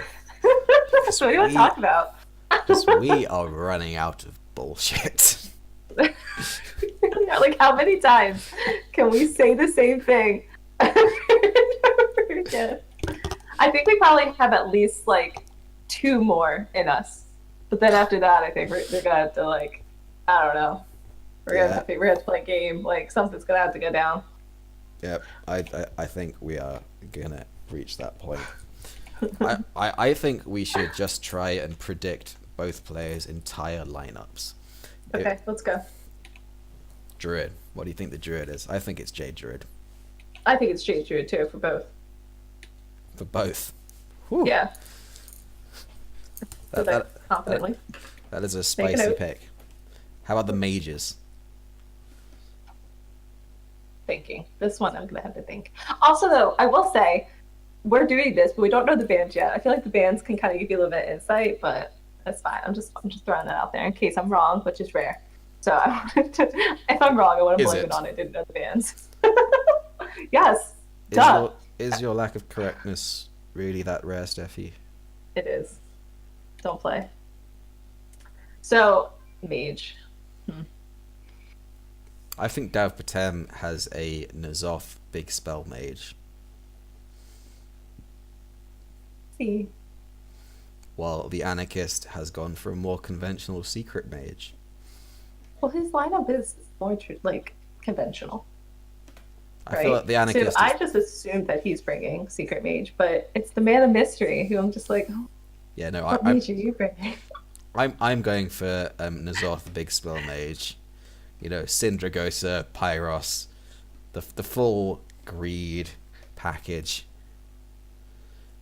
Man, you said it first. Now I can't say it. All right, I'm gonna say he's bringing secret mage. Anyways, maybe what? he. You think the whole mystery is just a double bluff? He's actually just brought tier 1 decks. Exactly. He's brought Secret Mage, Spiteful Priest, and well, he's not brought tier 1 decks because he's brought Druid and Warrior, and both of those Maybe are not. we just don't realize they're tier 1 yet. We are waiting outside. He's outside the box. Remember, he's above and beyond us. Okay. He is a meta breaker. You broke me. You're not the meta. No, I was looking at the screen, but it was Twitch. At one point, you broke me, and I was gone, but now I'm back. Yeah, you did freeze. I didn't see that before. Okay, moving on. Priest and Paladin. Do you think it's going to be? Do you think the Anarchist is bringing Dude Pally or Murloc Pally? I want to say Murlocs, but that's just because I love Murlocs. Yeah, you are more of a Murloc player than a Dude. Yeah, it must be said. I'd rather play the Murgles. I think Murloc's just. I think against a priest, I would personally lean towards bringing dudes, especially with a lack of a warlock in the equation. And the divine shields are also kind of much more relevant against whirlwind effects from a warrior. Yeah. Although, if you are thinking that Jade Druid is a possibility, you definitely want the Murlocs. So it's very interesting. Dav Patem's absence of the good classes has really made planning for this match confusing. I wonder if he did that on purpose. I wonder if he was like, you know what, we're going to end this with a bang. I know it's going to go to my last match, and I'm just going to completely throw everybody off. Maybe Dav Patem was expecting to have already lost the week, so he preemptively brought memes. and then now he has been put in the position where everything is on the line, and his meme decks need to triumph against the Anarchists tier 1 lineup. Potentially. He's And like, oh crap, it's all on me for real. Crap, Togwall Warrior, don't let me down. I would love to see King Togwoggle make an appearance, but I have my doubts about that being the case. Yeah. Oh my goodness. The Man of Mystery's online. Oh my goodness. Oh my goodness. Fangirling Man of Mystery's in Hearthstone.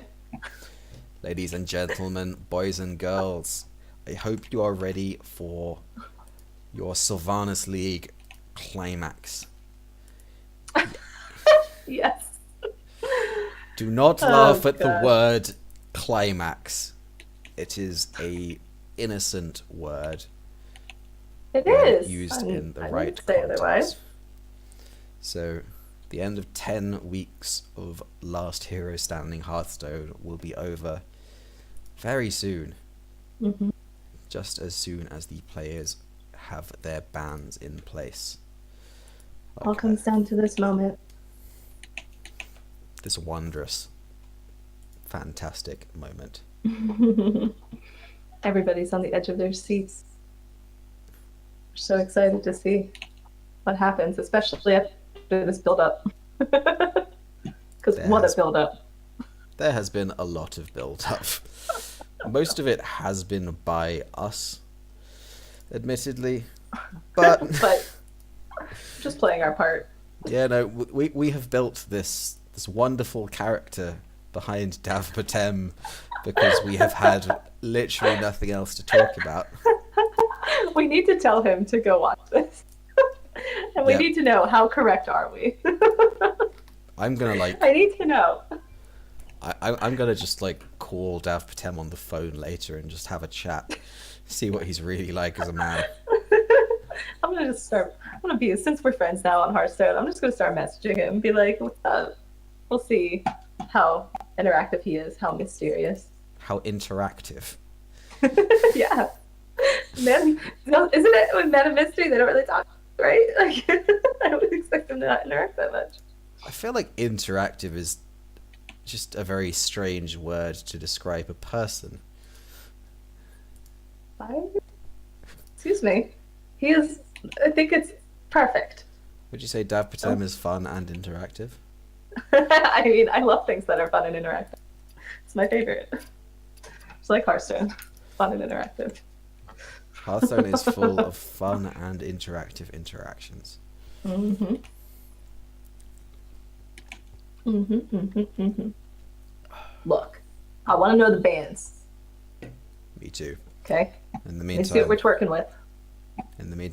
I'm cracking a cold one with the boys and girls. I hope I you're all wonder how many cracking. girls are in THL. I I hope I don't know. I hope a lot. I know of about 2, yourself I know included. three, Oh, myself included. we need to level out the playing field here. Yeah, we need more estrogen in THL. Get some Fellas in chat, start getting some of your estrogen friends to THL, please. Your Hearthstone gamer girls. Bring them on over. estrogen friends. You like that? Yep. It's possibly one of the last terms I would have thought of. Estrogen friends, but It's great. I can see it. Explains it very well. I mean, I was going to say something else, but we're on stream, so it's like that. Behavior, Stephanie. Exactly, So- that's why I did it. Look, we all know me at this point. You can And you we see me on Tavern have Talk. bans. They Yes. have happened. Oh my goodness. So Oh my Steffi, gosh. what Yes. are the bans? Okay, hold on. Oh my goodness. So, it looks like Dave, or Davitum, has been Paladin for the Anarchist. And the second one isn't there yet, so not sure. Ooh, the suspense is killing me, Steffi. I just need to know. Need to. Oh my goodness. It's Mage. Wow. We predicted that though. I forgot he wasn't bringing Warlock for a second. When there is no Warlock to ban, maybe that is why this has taken so long. The Anarchist has spent Maybe. this entire time thinking about what the hell he is banning. So, with that, I think that the players finally have the go-ahead to Let's freaking start a do game this. of Hearthstone.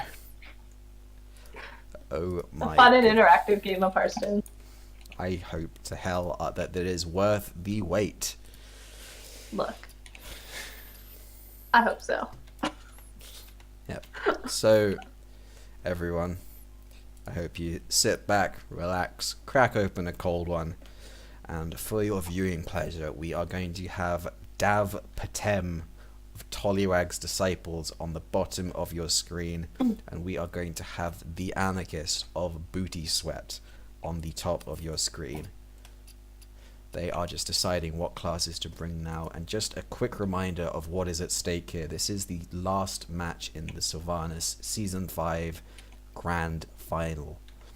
Booty Sweat are currently up 11-8, so a 3-1 victory or a 3-0 victory for Dav Patem will secure the title for Tollywag's Disciples. Any other result will be a victory for the Booty Sweat gang.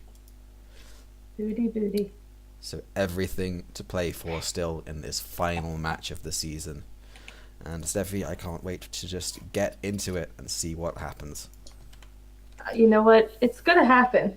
We're gonna get there. You know, he's online, okay? The biggest step has been stepped. It is happening. They are getting ready to battle a friend. So let's get back on serious terms. No more nonsense. Okay. Dav I'll try. Patem, what do you think he's going to open with?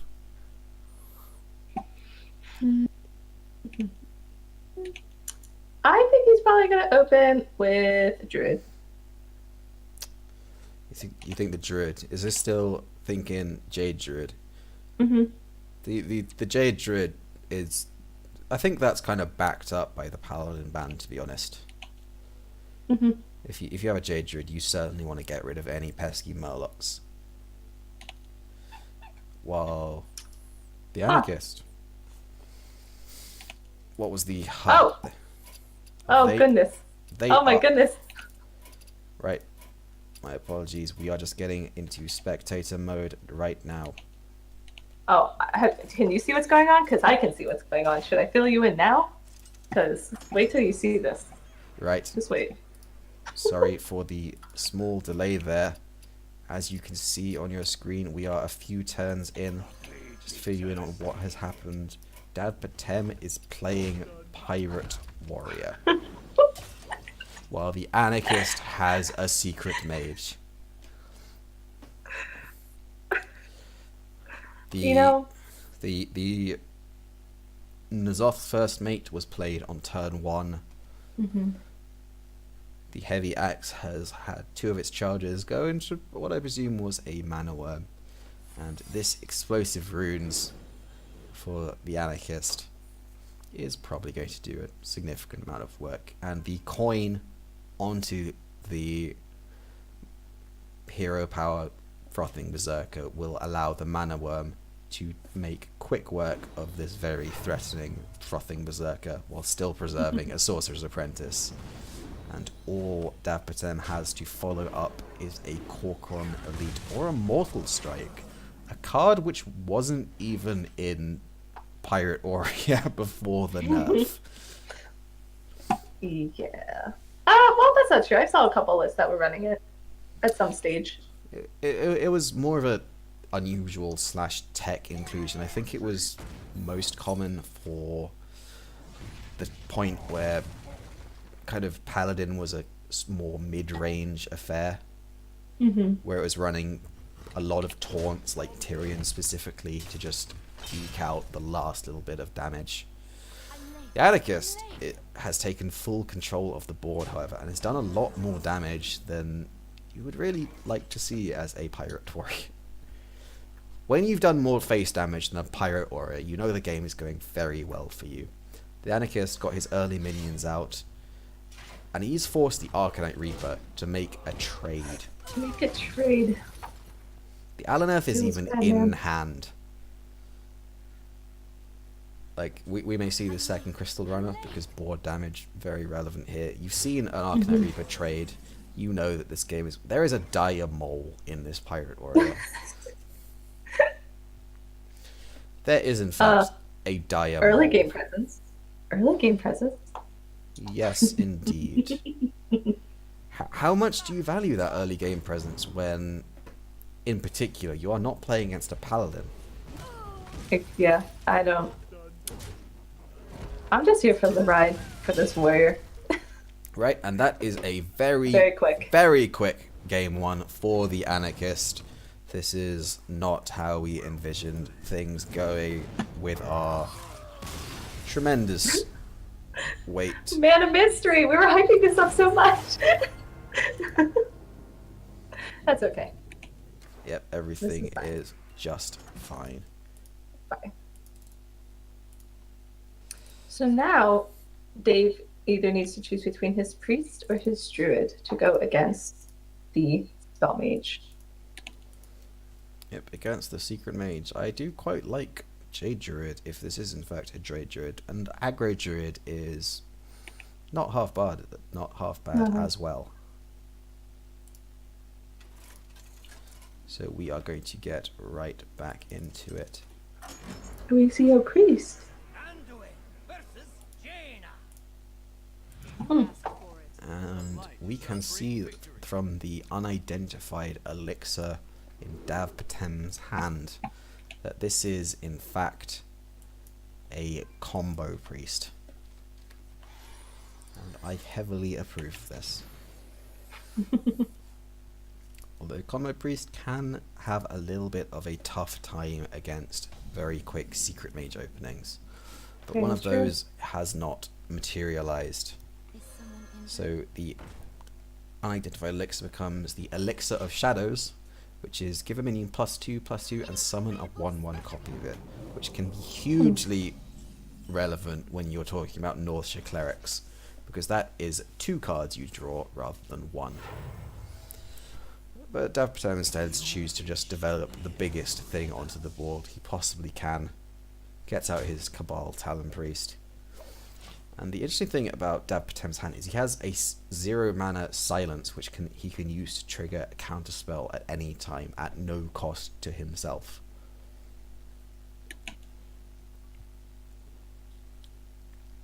Anarchist, meanwhile, has a lot of stuff he can be doing this turn. Yeah, I was trying to think about what I think the best play would be doing, and I'm pretty sure I would agree with this. I'm trying to figure out where the valet hits. Are we just gonna full clear the? Yeah, we're just gonna full clear the Talon Priest. That is a lot of resources to be sinking into a Talon Priest, however. Mm-hmm. Especially as you need to... Yep. This does still allow the cleric to just get that draw. make a value trade, get a draw.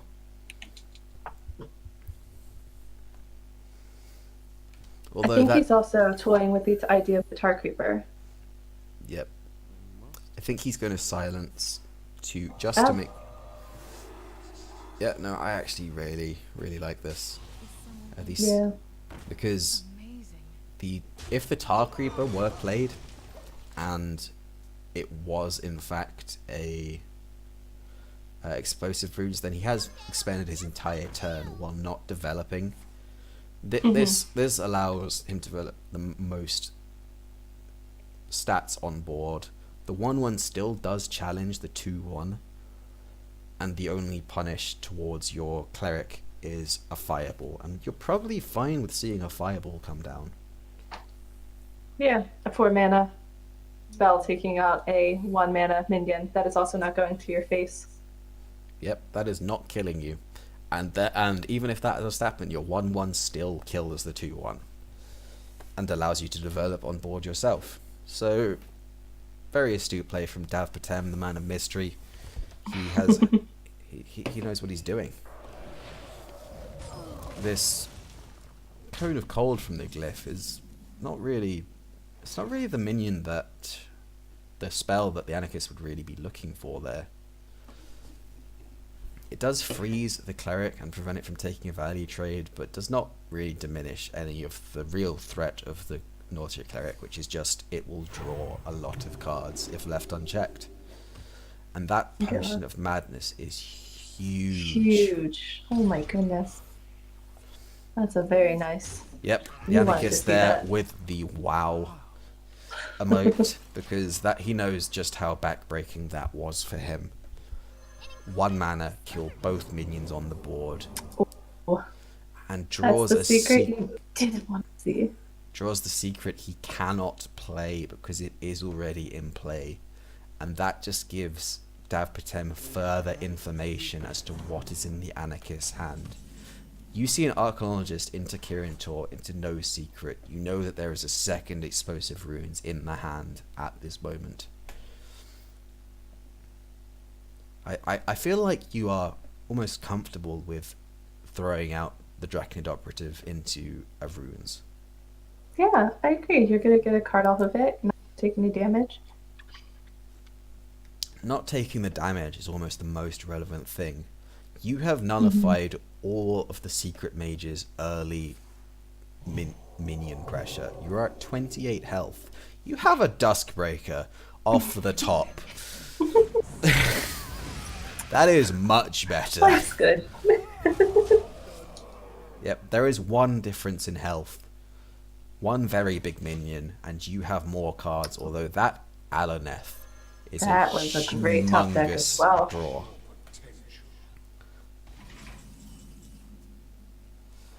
However, this cleric's gonna soon be very threatening with these inner fires in play. But the mana doesn't quite work out for Tar Creeper here, although I think we're going to see an inner fire come out right now. Start putting the pressure on, especially because we've seen that Alunith. Yep. And he needs to start killing them. Yep, you have seen one glyph. We have seen no burn come, and if that burn is used to take out an 8 health minion, that is a lot of burn, which is not going to hit you. This Frostbolt will set a couple of attacks back at best.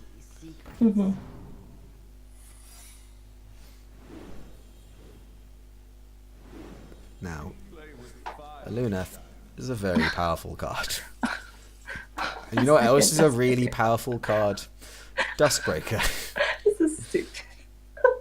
Yep, I think we might see another Inner Fire on the Tar Creeper. Or we might... With the draw of the Divine Spirit, obviously, you no longer want to be using that Inner Fire in such a carefree fashion. Although I think if that was not drawn, we may have seen it. And this Northshire Cleric, still alive from turn 1. Packing a punch. We may even see a Firelands portal hit it. It is finally dead. Fate Spinner is something of an average drop, I would say. But the most unfortunate thing about that turn is, with no Sorcerer's Apprentice available, you can only play one card that turn. Just to count on the number of cards, there are 8 cards available to the Anarchist in his deck, although he does still have a full hand. And getting a Pyroblast. Pyroblast. Whew. That- Spicy. That's quite something. So I think these are all 3 really good picks, but I think the I think I'd always just go with Pyroblast. Pyroblast, yeah. Especially when you're knocking your opponent pretty low.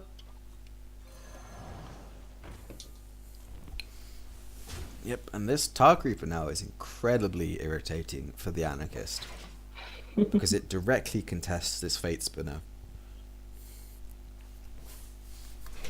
And which will cause him to have to use his burn to deal.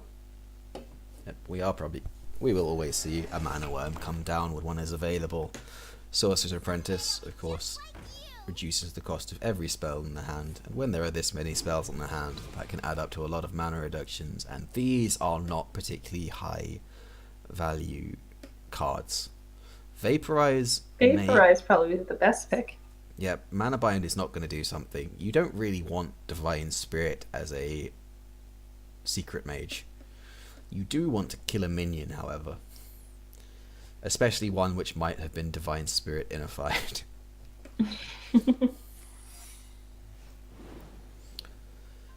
And of course, this reduces the Crystal Runner's cost to 0. We can still see a Cabal Haki with an Ice Block come down. And after that, we can still see a Fireball. So that was quite a productive turn. Yep. 5-3 still has to trade it to a 3-2, however. But with one minion on the board and Ice Block still in hand, Ice Block still on the field, and Vaporize, this is... Might have just turned things around for him. Yeah, that was quite a comeback turn. Amusingly, Pyroblast is playable this turn. But I imagine we'll see You don't really want to when 2 secrets were just played. Yep. Especially with one secret coming from Primordial Glyph. That could be absolutely anything. And that is going to be Davpatem's real concern here. Now the question is, as Davpatem, what do you do here? The Cabal Crystal Runner looking very scary. The Mana Worm also looking very scary. And with 4 cards left in the Anarchist's deck, next turn he will be on Fatigue. Do you think there is still hope for a board control plan? And now this is going to be hugely punished. Yes, that's GG's. That is 5, 10, 13, Yeah, 15. the Pyroblasters in. And that is lethal damage. Whew. Just like that, the Anarchist takes game 2. Davpatem is down to his final deck in this match. Which is his priest. No, druid. We just saw his priest. That's right, we're going to see the druid.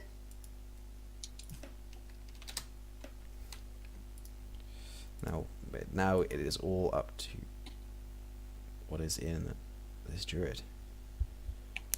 And crucially, that has actually settled the title. Sorry, It has. it had to be a I thought we were gonna wait till the end, and I was like, okay, cool. No, yeah. no. Yeah, that has decided it once and for all. Booty Sweat are up to 13 points, which means that they confirm they are the Sylvanas League champions. In the meantime, however, we're going to get a nice, relaxed game of Aggro Druid versus Secret Mage. Secret Mage. Dav Patem did not live up to his moniker as an international man of mystery, I'm afraid. No.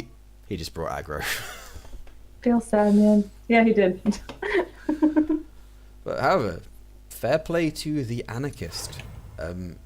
He is 2-0 up against an he's beaten Combo Priest and Pirate Warrior with what is supposed to be 2 unfavorable matchups. Mm-hmm. That's true. Let's give credit where it's definitely due. Yep, of course there is still hope for Dav Patem to, save his own face and keep his own personal reputation alive.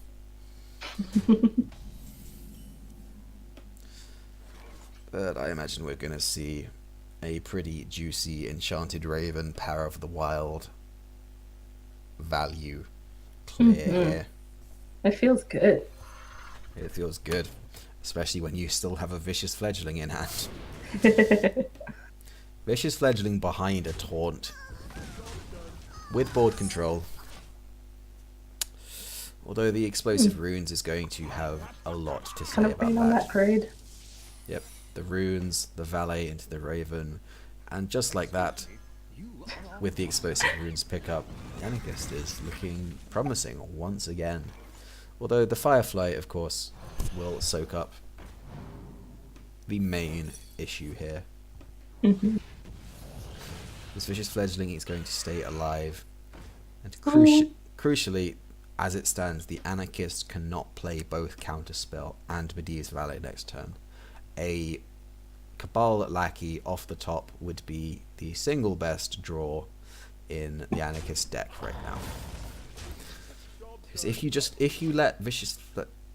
We may even see a Fireball on this Vicious Fledgling. I would like to see that myself. Just to deal with it. Yep. It just needs to happen. Although, I think the Anarchist is also thinking he might need to counterspell just in case of living mana. So this is a very difficult turn for the Anarchist. He is choosing to take the damage from the Fledgling. Now, that is a risky play, Steffi. But I understand it. I can value the fear more of, going into turn 5 against an aggro druid versus a fledgling. Yep. But he's going to get a Divine Shield. That Fireball no longer going to do anything. And we may see a Flame Elemental and a Power of the Wild just to generate a minion here. Mm-hmm. Dav Patem evaluating these options with this Power of the Wild in hand. With Savage Roar, though, generating an extra minion has to look very appealing. Definitely. Especially when your opponent has nothing on to deal with it. Yep. Generating stuff on board against Secret Mage is how you win as an aggro deck. That sounds nice. Yep. We're going to see it, and the counterspell is going to be triggered. The Anarchist out there of the ping Medea's Valet still being active, no longer being applicable, and he now no longer has the mana to both ping and fireball down this Fledgling. He's going to take another Fledgling hit. And that's just not where you want to be. No. So a Savage Roared Fledgling could be here. We see an adorable little Snowflipper Penguin. Oh. Unfortunately, at this stage in the game, not very impactful. I would like Not to see. quite. I would like to see the Savage Roar come out here. Yeah, I think that's the smarter play. To get some value off of it. Yeah, and To clear the girl to help preserve the fledgling. I think you should probably gone with the fledgling first and see what Just he to got. see. And now, a ping fireball will clear the board, but it will not develop anything. A living mana top deck is still It's very very scary. relevant. It is not, however, the case. We see a dire mole, but this still does go unanswered on board. In this war of attrition, Tavpatem is out of cards, while the Anarchist has several left. Pyroblast is not a very relevant one at the moment, but Arcane Intellect really is. And none of these really being what you want. I'm quite surprised to see the Mirror Entity over the Ice Block. Same.